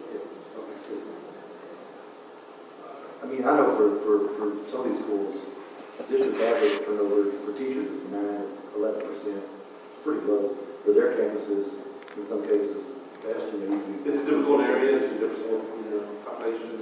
Right. So What the grade levels like. So we look forward to getting, that's what he was saying, that the staffing report is going to give the general, but this time we'll give the report, we're going to have a pull-out of those specific campuses. Go, Ms. I was going to say, Dr. Powell had kind of mentioned with our committee, with the equity toolkit and how they looked at that, and I don't know if you want to share. That's correct. Each year, what I do during the summers, I do track it.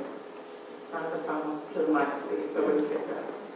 I do track that information each week during the summer, and over the fall, at the beginning of the year, I'm able to identify the turnover rate. I do it based on resignations versus retirement, and I can provide that report to you. And I have it per campus. So I have a question too. So can you tell us like the length of service of teachers, the average length of service of teachers on those campuses? Because my concern might be that maybe we're getting a lot more newer teachers at some of these campuses versus some that have been established. I can create a report with that information. Run it all together. I don't want to do any more work, but if Well, the short answer to that question is, and you saw every principal shaking their head, yeah. That's where you go. Renee, did you want to say something? Sure. I want to say, like, I'm very, very happy this year out of all the new teachers that we have on our campus. We only have one that's brand new, and the rest of them are coming from other districts with a lot of great experience that they're bringing straight to our campus. It'd be good to know too on their report, the transfer, those who transfer from other campuses to, you know, if they see the wonderful things you're doing, Mr. Knowles, at best, and they want to be a part of that. I would like to see, seriously, those people who are transferring to us. We can get you a comprehensive. Okay, yeah, when that report comes, and I know it's going to come. Thank you.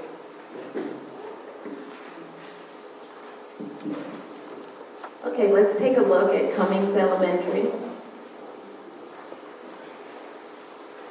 Some of the campus strengths there have to do with their vertical alignment and their rigorous instruction. Once again, differentiated by teachers. So as teachers need, then they provide. Small group reading instruction, implementation with fidelity in their classrooms K through 4. And then another benefit of this campus is their arts integration. They are now working with the Kennedy Center as they work on rigorous opportunities for fine arts. Their focus, and you will look at the data again at the top, is math differentiation. They want to make certain that they push all of their students to the highest level possible. Writing integration is another opportunity for them to focus, and they are looking at writing across all content areas. They want to make certain that they have literacy blocks that are more effectively used to integrate reading and writing, so we know that it's not a writing class, a reading class, but there's integration of the two. Once again, the areas of support are going to be given to teachers as needed. They go through into the classrooms. They try to do it in a way that is non-threatening for the teachers, yet very important where there's a focus on that level of urgency, mathematics, the writing integration, and the reading. They have also revised their walkthrough rubric to have a shift from compliance, is a person doing this, yes, check, more to the quality as to what's going on for those students in that classroom. Is it a quality class? Is it quality instruction? Taking a look at Landis Elementary, some of the strengths there include their all grade levels have identified from the start of the school year whether a student approaches, meets, or masters. We want to begin using that kind of language so students, teachers, their parents, community members start understanding that that's where the tracking system is, and so we need to make certain people are familiar with that language. They also had an increased performance in TELPAS over the last couple of years, and so we're looking to make certain that students in the 3rd and 4th grades are stronger students. And we want to make certain that it's noted that they did meet Domain 2B, which is a standard of relative performance. So those students are making progress. So their focus areas, and you will have heard these words a few times this evening, small group, differentiated instruction, to make certain that those performance levels are met. Right from the beginning is a tool that they will be using, a program that they will be using to help teachers to align the expectations of the campus writing with what's going on for their STAR tests or their district common assessments or their campus common assessments. And coaching for teachers would help to provide the individual assistance that teachers need.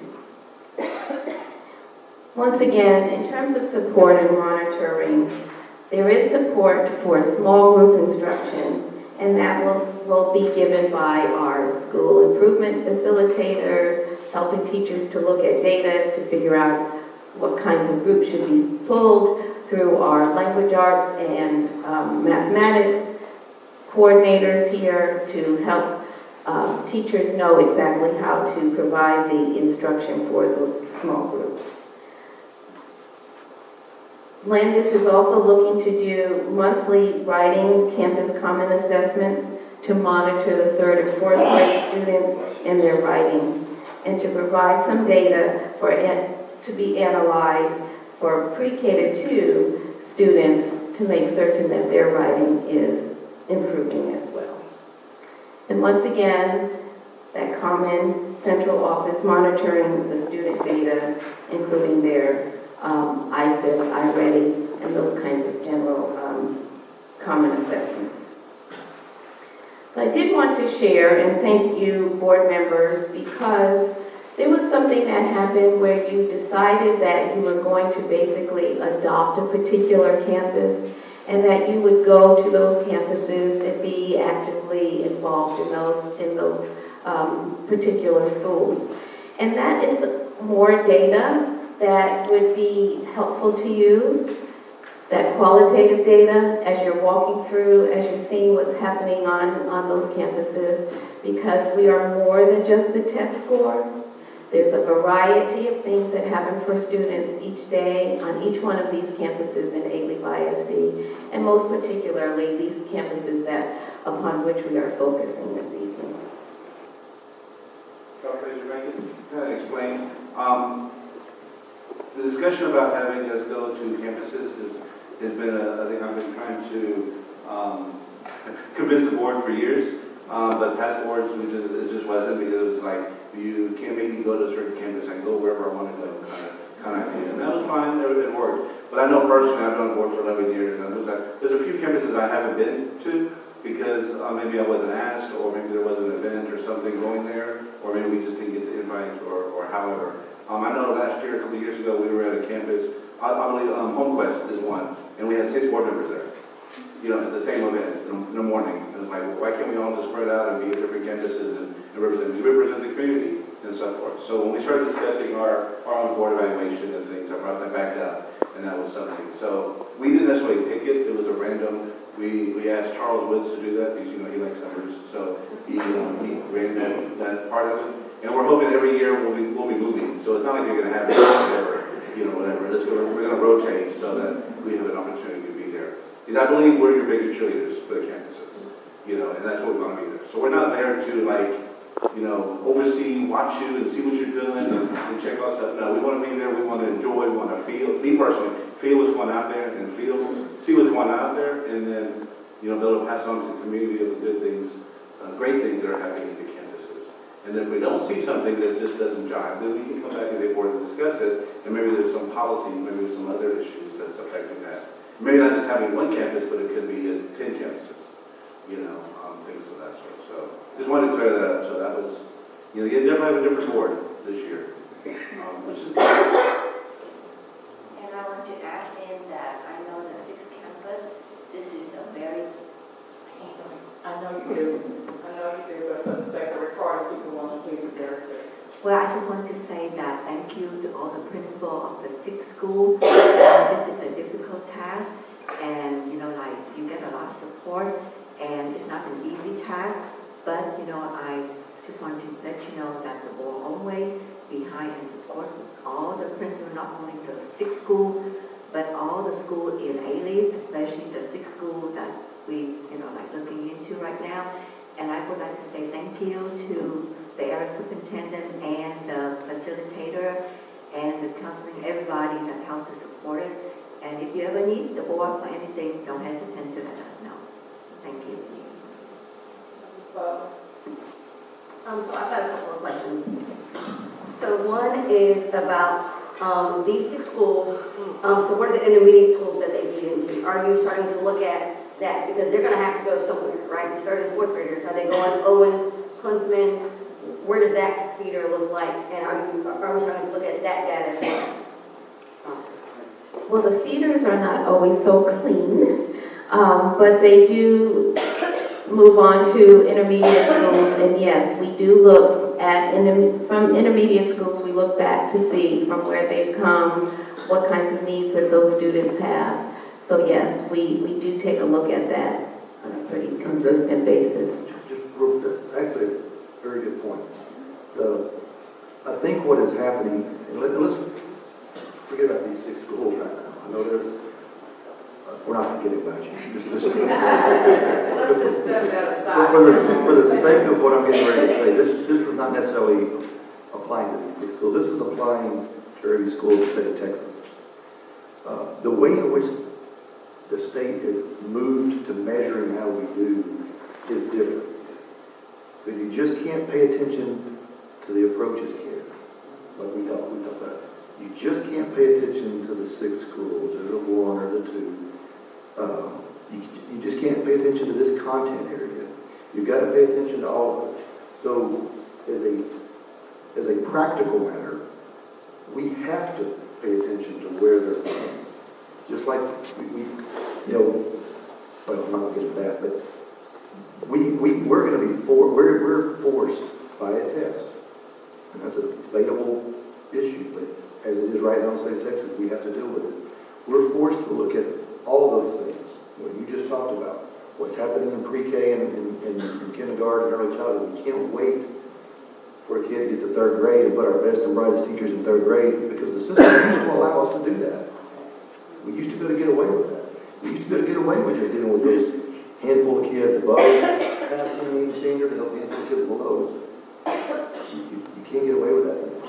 And so I think it's a very good point that actually the answer to it is not yes, we're following those kids, but we're following all of them. We have to. If not, we can fix these six and we have six more. Totally different. And I think we need to be careful of that as we, not only the board, but me and our staff about how we move forward. Anyway, I didn't mean to belabor that, but I think it's a really good point.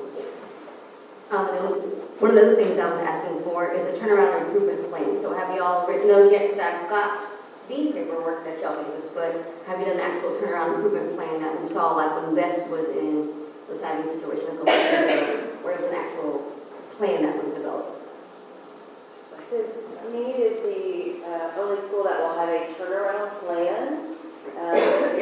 That is complete. They're implementing that this year. The other 5 schools will have a targeted improvement plan, and that's just depending on what year of IR improvement required that you're in. So they won't have a turnaround plan at this moment. So then are we going to get the targeted improvement plan? Will we be able to see what you're looking at specifically that looks similar to a turnaround improvement plan? Absolutely. Yeah, we can give you access to all of it. Figure it out. Yeah, just keep in mind too, that the turnaround plan is TEA, so that's why we want to make it very clear why it's not a turnaround for them, because they were not technically placed in IR. This conversation is only happening, and let me, I'm sorry, I'm going to let you go ahead and complete. Oh, and the other thing I was going to ask for is the CAP plan. So have all of these 6 schools completed their CAP plan for this year, or does that happen at a later date? Those CAP plans are also in place as well. We keep them in a program called Plan for Learning. Some of the targeted improvement plans are also in Plan for Learning. Some of them use a TEA template, just depending on where they are in the process. But those are all available as well in that program. Those are probably not due until, I think, maybe October 1, looking at principals. But the CAP plans are really ongoing, so they make adjustments in those CAP plans all throughout the year. Thank you. That's what I was going to share, that, yeah, the CAP plans are campus, what is it, campus action plans? Okay, so I always want to make it very plain for all the members here, so that we can all be on one page, okay? So those plans are living, breathing documents, so that as the needs change or as you see areas where it improves, then you know that you don't have to dwell upon that you get to move forward. So it's not like we're going to go in the system and see it all complete. It's going to be constantly moving by quarter or by as the assessment comes. Am I correct? Okay. So this is the person who gets to hear more about data than they want to sometimes. Here's what I wanted to share, and I know some of the board members want to share some things, but I want to make it very, very clear to the principals that's here. Thank you so very much. We know that this is a 24/7 for you. As an educator, I know it's 24/7. Sometimes it's 48 hours straight. I know that. So I want you to understand this is not the board saying, hey, what are those people doing? They're not doing their job. That's not what this conversation is about. This conversation was, the state gave us a free pass, and what are we going to do about it? And I know you guys are already looking to those plans. But we didn't want you to work in isolation. That's the whole point. We don't want you to work in isolation. We want this to be a true team. For us, it's a team of 8. We have to have that conversation with the superintendent and the board. But for you all, you have to realize that everything is not coming down from the board. All those crazy people, they don't know what they want. Now they're putting more stress on our campus. And I know I'm talking the language of a lot of educators. But this is more we want you to know that you have true partners in this. And you guys know when you're working in a partnership, everything is not 100% and lovely. You're going to have those things where you disagree, and you want people to see it a certain way. I hope I'm speaking on behalf of the board when I say that we are very conscientious as board members. We know that it takes a lot of pain and heavy lifting. And we know that if you guys feel that, your campus feels that, all the way down to the people who are cleaning the buildings, they know what that environment is like. We're very conscious, and we want to make sure that we keep a good positive culture on the campus. Thank you so very much to our area superintendents to come forward and to, I don't know who developed it to make it look so nice and straightforward, but I really appreciate it. Natalie, I don't know if that was you or whoever it was. Thank you. We have the key points. We know exactly what we're looking at. We know what questions to ask. I think Ms. Moreno, you now know PSYOP. Yeah, so go ahead, Ms. Brooks. Well, I actually want to say to all of the principals, I know that you've heard from all of us here that saying that, we're here to support you and everything. But I also want to make sure that in all of this conversation, I actually had a conversation a little bit earlier about how so many times as educators we work 24 hours a day. We're up, we're looking at email. But it's very important that you take care of yourselves. That you take care of yourselves and take care of your team. And just, even like when you go on a flight and they say when the air pressure drops, you grab that air mask and you put it on yourself first, because you're not going to be any good to anybody else if you're not taking care of yourself. Find the time to turn it off and just be selfish and take care of you. And then come back. And then come back. Yeah, but I just wanted to make sure that I told you all that, because it's, we don't always hear that. It's always, okay, what are you doing? What are you doing? But I want you all to hear that from me, that's an expectation.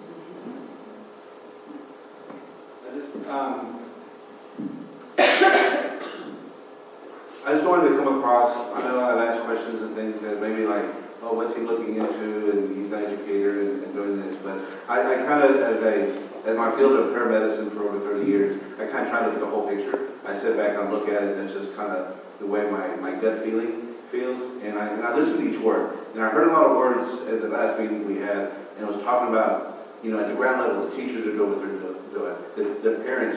The parent liaisons are working with the parents and trying to do everything they can. The students are working hard to make themselves proud and the family proud and do it. Specialists, everything going up. The big thing I heard, and I hate to say it with the areas being here, I just wanted to bring that up, and so it's not behind the scenes or quiet or anything, but I heard there was a lot of upper level monitoring. And what concerns me, and this is directed at HD as well, is that the slide presentation is beautiful, good information, but I just don't like the same bullet on all 6 campuses of what the monitoring of the area soups or the administration is going to do. Because it's just like, okay, I'm just going to wipe every 6 campuses with the same brush, and I'm doing it all the same. If we would have done that, we may not be in this situation. I'm saying it's not the areas or the upper management that cause all this. It's a big issue. It's the accountability system, the way it is, that affects it. But I'd like a little more detail on what the monitoring would be. Because that's what I heard in the meeting on that Tuesday, was monitoring from the central campus and doing that. And, I don't know know if y'all felt that, or maybe in cliche, having an answer for this, but I just, that last bullet, it's the same thing, it was just, Well, Before you say that, one thing that I neglected to add and to say that I will share has changed over the years, and that's just strictly as a board member, not as someone in education. The way the state begins to look at education is what's really happening, down to teachers, whereas teachers would have an opportunity to care about students. That opportunity is diminishing because now they have to care about growth. So while everybody talks about, children, and that's why I got on the board. I got on the board because I did hear more about dollars and numbers than I heard about children. That's what brought me here. But it is a fight for board members to ensure that the staff give that care to students when the state is talking constantly about growing your students. When we talk about this, we talk about approaching meeting and mastery. Those are still numbers. And it's a balance for board members to begin to say, we want you to care about the staff. I get it for all of the professional developments. I like one thing that I did here, and that was giving chunks so that they can go and implement. Then they feel like, hey, this was worth my while. And then to be able to see the results of it from their students. Because it's frustrating if you are given lots of professional developments and you're going to the classroom and you don't see the results from your students. What happens is those students are going to feel that frustration from the educators. And it's really unfortunate when it comes down to T-tests and everything. We're talking about, everything is about growing your students. It's not about growing yourself. And I think that's why Ms. Brogue said that you guys need an opportunity to take a moment and reflect. We are telling our students to reflect, and where's our reflection? well, Ms. Rosbowski, what I was thinking about is just monitoring by central campus, because if everybody said, yeah, do this, do that, monitor and have a great plan and everything's going out there, but I think that, Ms. Randy, you mentioned that in your presentation, that, if 6 months go by and it hasn't been reviewed, then it's not as good as anything the paper was even written on. It's got to be constantly monitored. And I know it's a difficult thing with everything, that's why I talked to, we had conversation recently about staffing, and if that was something we need to readjust. And, I just didn't see, what's the fix, if there's put a finger on it. And I know y'all trying to get to that point. Can you share the question that I asked about growth? And I talked about teachers' growth. Area superintendents are also gauged upon those growths, so it's not about that they're just doing a monitoring, they're doing something. let me, Nate, you can correct me if I'm wrong or clarify, as it relates to the whole idea of monitoring and paying attention and that kind of thing. So, as it relates to a report, there are only a handful of ways that you can kind of monitor growth, particularly when you're preparing for a standardized test. And so when you hear terms like all the terms you heard, while those are constant terms, if you go to one school, it's going to be implemented one way, it's going to be done one way. If you go to another school, it's going to be done another way. And to get into the proverbial weeds of trying to explain how that's going to happen in every single school, Rick, you're going to have to, I really think you have to go to the school and kind of see a little bit. It's going to be really hard to explain, and I mean, we can create different words so it looks different, but I don't think the foundation from the strategy used to monitor is very consistent in a lot of ways. I mean, there's the silver bullet there. As soon as I figure that one out, I'll follow it up and sell it. But there is no silver bullet. I'm just going back to what our last conversation we had, and we heard from all levels, from the specialists that were there, not necessarily the principal, because I think Principal Christine had a great presentation of what's happening at her campus, but the specialists leading up to the conversation we've had was the monitoring, and that was an issue. And it wasn't, that wasn't a word I just created. It was brought by the staff, by what y'all are doing, and that's why I'm not seeing, I'm not saying a solution, but a step towards that. Well, here we give you just a quick. And I haven't asked the other campus. I know Patrick Perry has sent emails saying, hey, come visit visit some campuses and see what's going on there. So I think each of us are planning to do that within the near But future. let me give you just a real quick example of what is going to look different at the superintendent council level. So we've talked about how I ask, it's just not council, it's coordinators, directors, based on the priorities we have, they come in once a month, once every 5 weeks. We sit in this room in the big square and they update me.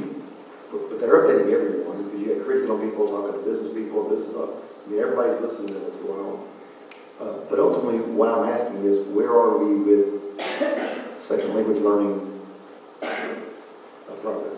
Or with our progress? Where are we with that? And for the most part, everyone that sits around that table tells everyone else what they're doing. Well, we're doing this. We've done this. We've planned for this. Very rarely do we talk about what we're doing and what's the impact so far. So today, even I met today, and I said, when we're talking about our upcoming priority reports, it's not going to be so much, it could be what we're doing, what they're doing, but it's also going to be, maybe 30% of that, and maybe 70% of here's the impact we're seeing. So if there are real numbers to show based on whatever it is, they'll show numbers. If there's percentages, we'll see percentages. But some way, we're going to change our mindset at this level. And we're going to do it as principals. We're changing our mindset about that. And that's my point. Yeah. And And I so, think we're going, it's just at this level is what I'm. absolutely. So, part of the slides that they showed talked about specific pieces of data that were being monitored. Those pieces aren't just being monitored and reviewed by campus principals. They're also being reviewed by central. They're being reviewed by central coordinators, by area superintendents, by myself, by accountability, by the school improvement specialists, who are also central. So we can look to see, do we see any trends? Are we seeing progress?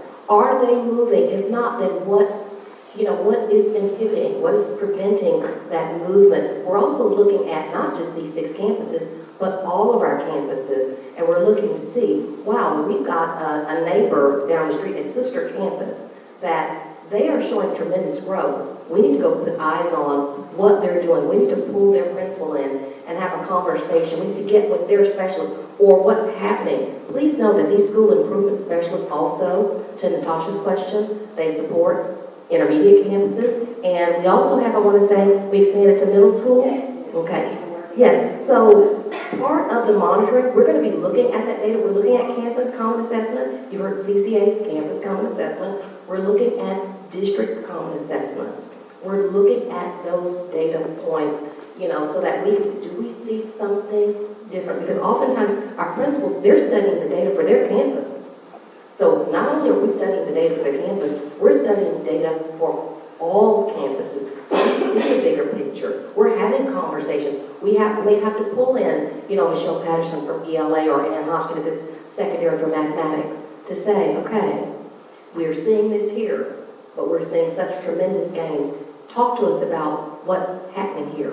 What are we missing? So it is no silver bullet. There's no one thing, but what we believe is by looking at the data, checking progress regularly, keeping you guys informed, and making sure that we know what's actually happening on our campuses, the things that they're struggling with, the things that they need. Part of our support is if that campus needs, and we realize, they need professional development in this area. This is what we think might be missing.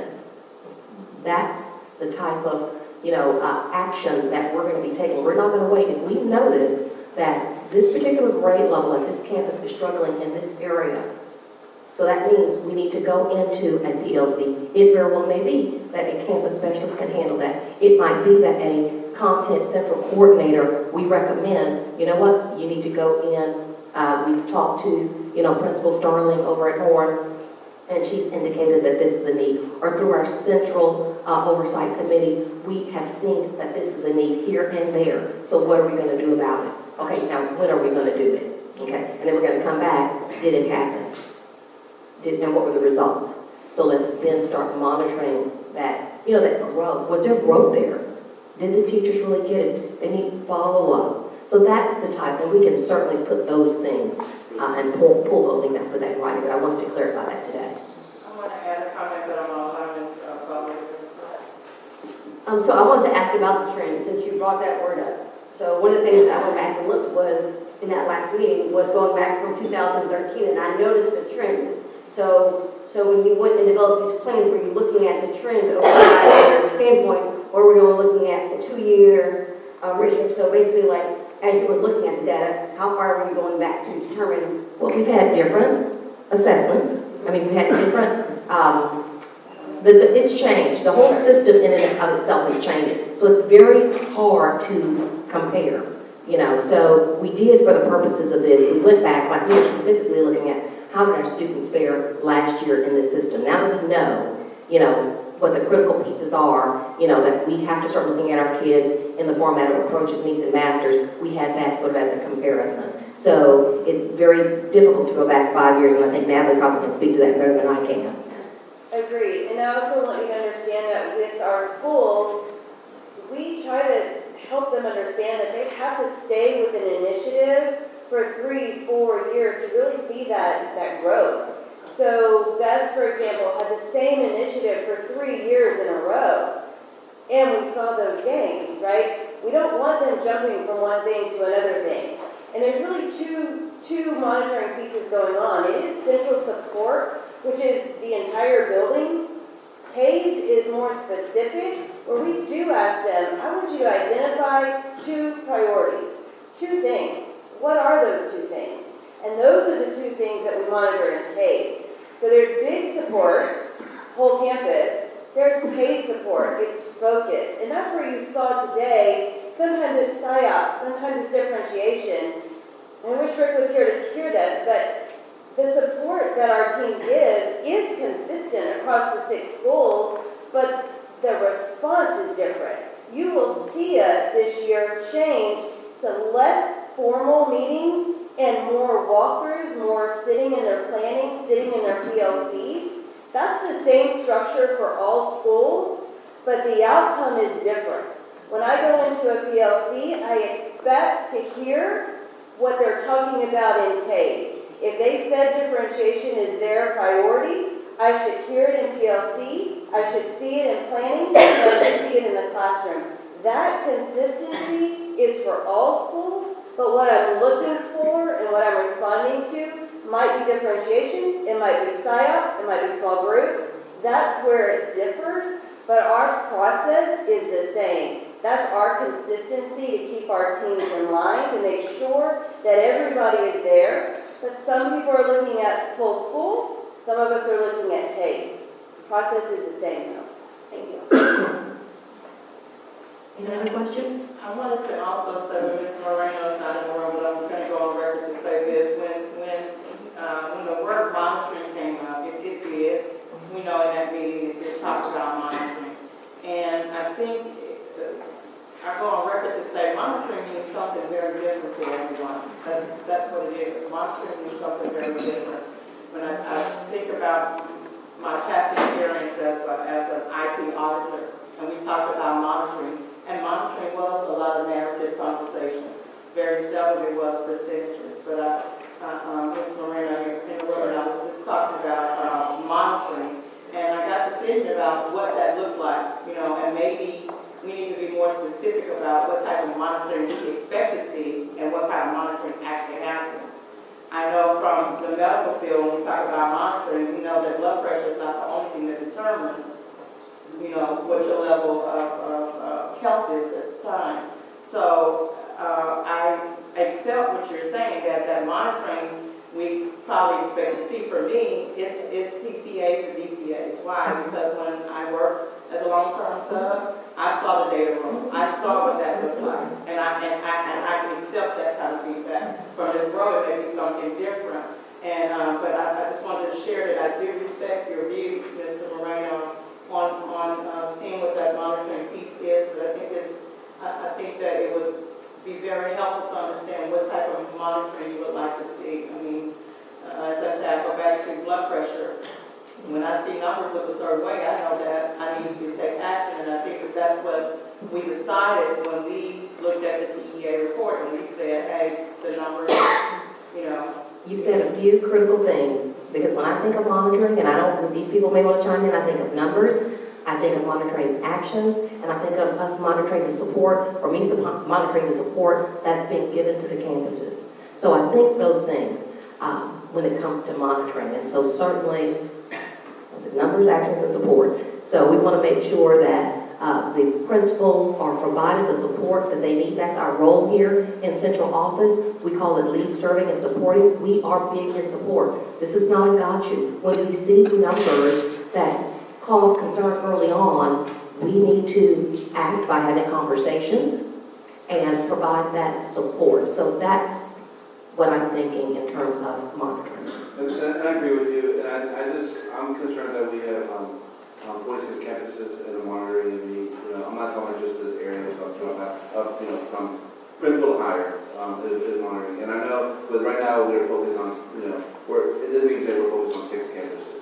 She mentioned and others have mentioned, well, it's not just those 6, we got all the campuses to worry about. We can focus on these 6, get them out of IR and get them more close to that, being out of that, and then all of a sudden 5 others pop up. And because, what's the cost of that? Well, maybe there's really focus on these 6, and the others aren't getting the attention, that the priority attention that maybe these campuses are getting. And it's just that part of it. And my job, again, is more governance and looking at it, and, as a team, requesting HD or directing HD, this is what we're wanting, and it's up to him and his staff to see how that works. That's like, again, if you go back to medical, okay, I worry about your blood pressure, but if your blood sugar is out of whack and I never checked your blood sugar and I haven't checked it for 6 months, your body's still going to fall apart. Absolutely. For some other reason. And so, and so you have to follow it and you have to monitor it. And so that's what my concern is what systems are in place that all 46 campuses are being reviewed, monitored on a timely manner by whatever y'all decide, because you're the educators, you're the specialists and professionals in this area. We can provide that to you. What systems, what specific data points we're monitoring, and the dates. So we will definitely get that to you for all of our campuses, because we're not just looking at these 6. We're going to look at them all. Our focus for tonight. And I beat that horse enough tonight. Lastly, I just have a question. Do you break them data by demographics? We can. Do you? Yes. Will they do with the campus? Okay, so I want that too. Okay, and maybe that might be something, I think that would be important for us to see, just as a board, just seeing how are we doing with those, those special pops, our special ed, how are we doing with our ELL students, and all the different breakdowns. And then also, I see where we have the data here that says, well, we've improved or we've bumped down here, but how is that in comparison, to other campuses with similar demographics? So seeing it all put together, so if I know that Landis and Sneedy, like maybe with their comparison schools is what I'm thinking. Comparison schools, because like you said, if we see, wow, what if they very, very similar, something's going on over here. Let's go walk and let's, just so we can get an idea of maybe there's something that we as a board might have to support, either financially or whatever, but to see that and say, oh, okay, I see it's really working over here, and maybe we need to provide that opportunity for this campus as well. Okay. Understood. Thank you. Okay, we're going to let you guys go on. So, real quick, there's going to be a lot of conversations as we move forward, both internally with you guys, about how we look at data like we're talking about, Darlene, and how we make decisions on staffing, how we make decisions on compensation, how we make decisions on who's getting the responsibilities and how those responsibilities are played, and also a lot of policy decisions that will have to be made in the future. But we're going to be bringing to you guys in about a month and a half some concepts about risk loads and how we may redefine our campuses, how we define economic disadvantage, how we define our most at-risk campuses. And we just don't use ELL and economic disadvantage today. We use other factors chapters that may be specific to Best or specific to Sneed that other campuses in this district, quite frankly, don't have to deal with. I mean, there's got to be ways we have to deal with that. And I have been slow to move in that direction. So to what you're asking about, that's going to be one thing we're going to spend a lot of time over the next 3 months. All right. Thank you, guys. You're supported. I know it doesn't make it easier. But you don't have to wonder about that. Well, see y'all. Bell rings at my house or there. Thank y'all. Okay, the rest of us will continue working.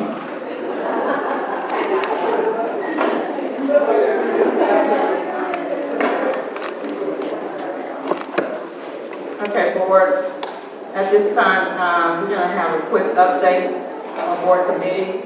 Ms. Butler, you have information you want to share on superintendent and board evaluation committee. Yes, so we're planning to meet next week to discuss our plans going forward for our superintendent evaluation, then also for our board evaluation, like I said, of our scheduling and our calendar. All right, I guess I would expect that we're going to finalize all those developments that we made and whatever the output from the firm. Yes, that's correct. Okay. All right, Ms. Rowe. Yes, the Policy and Legislative Committee meeting met on Saturday morning, the 15th, at 7:44 a.m. on a Saturday. And so myself, along with Dr. Trump and Jennifer Key and Dr. Powell was present. There's Powell. So Dr. Powell gave us an ESSA overview. Also with the policy VFBB, which is term contracts and non-term. We also discussed regulation BK, that's assignments and schedules of our teachers. So we had some discussion there, and so we have some things that we're going to actually go back and work on and look at. Also, Jennifer Key, she has been doing, actually reviewing our policy, which is like a huge task. And she has recommended that TASB review our ALEAF local policies for the purpose of recommending deletions of our local board policies, recommending additions to our local board policies, and also any updates to our local board policy. May I ask, are there any specifics? Because I think that are we doing those reviews annually? Well, but there's some that are kind of out of date, so that's what she was doing, is just going through and looking to see if there's any that needs to be updated. It's a monumental task.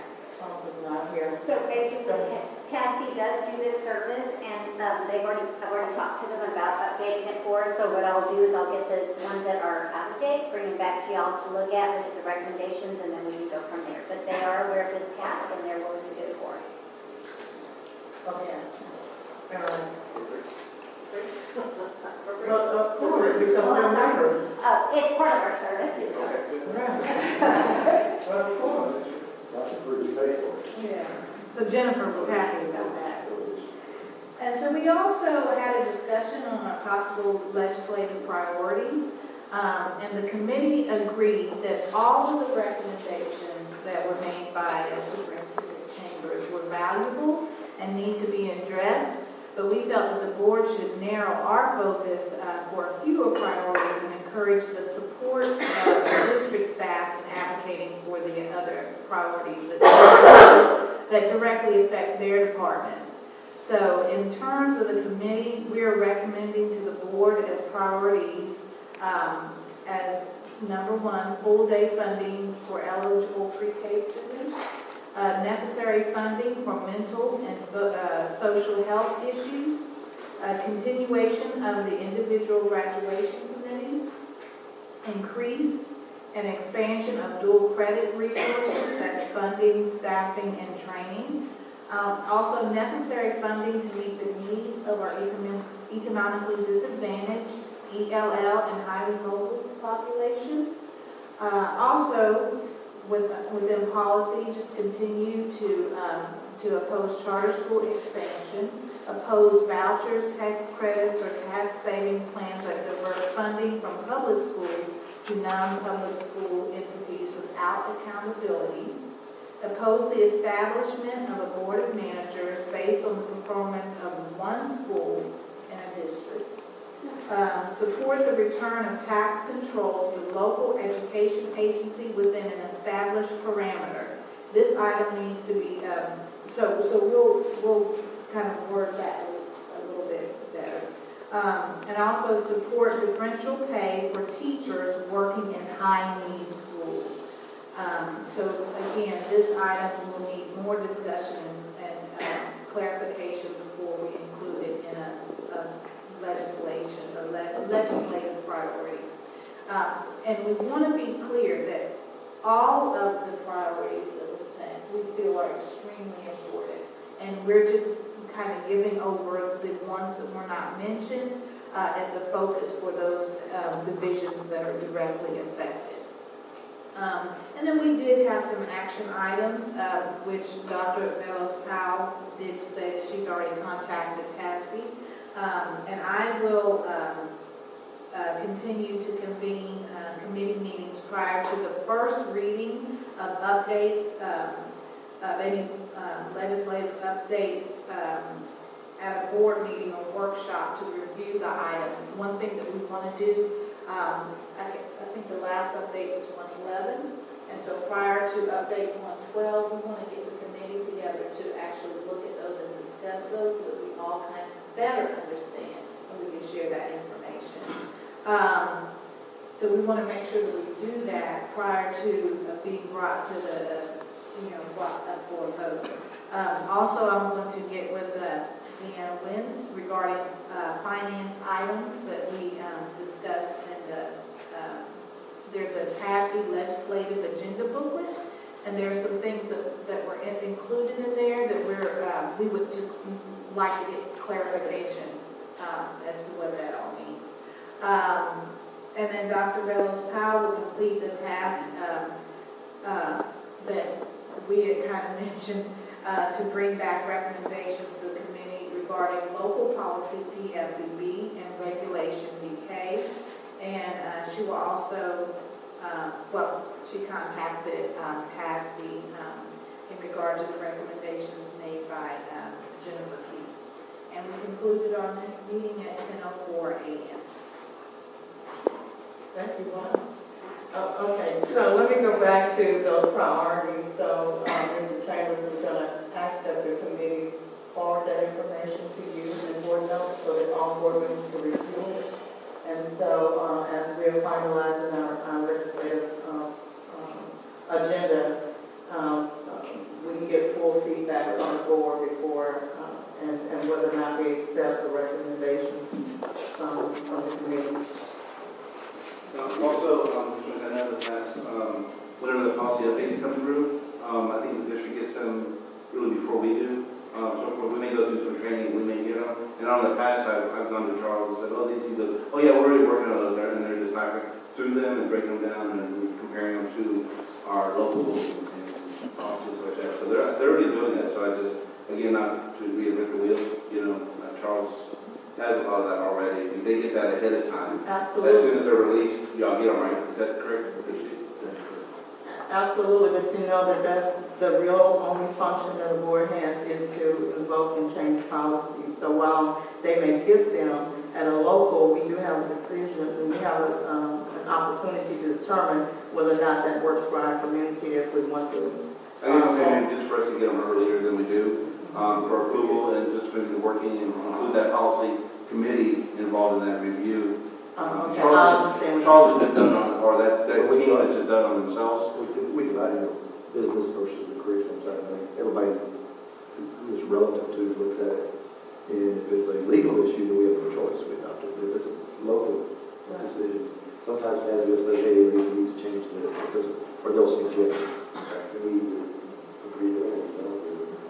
But we, to your point, we can do that as sooner than we get to the committee or the board, we can do that. We never asked you for, we just used them, so So they're now not, it's a different day. 99% of it is kind of routine and it's like customary and usual.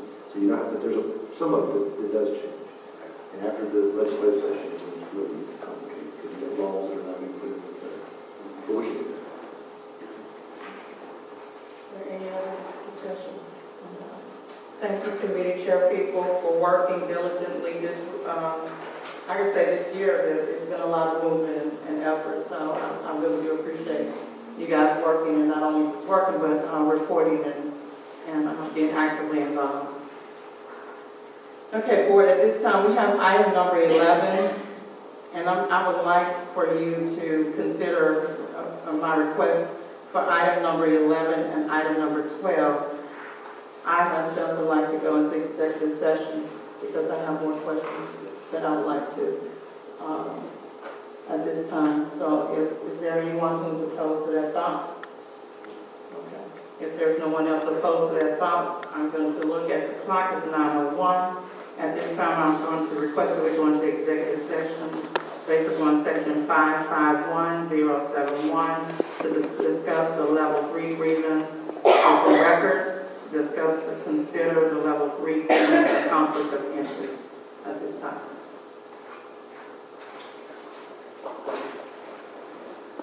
Everybody else left. Exactly.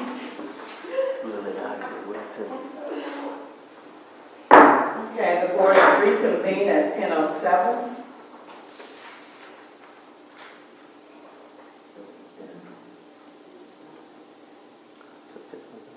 Okay, board. After coming out of executive session regarding item number 11 and item number 12, I've decided that I would like to take these separately. So may I have a motion to consider the level 3 grievance of open record request filed by a community member? Again, is there a motion to consider the level 3 grievance of an open request filed by a community member?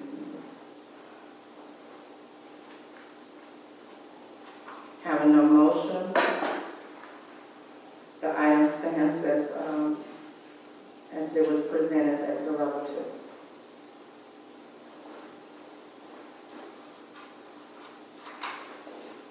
Board, I'm presenting item number 12. Is there any member who would like to consider level 3 grievance of a conflict of interest filed by a community member?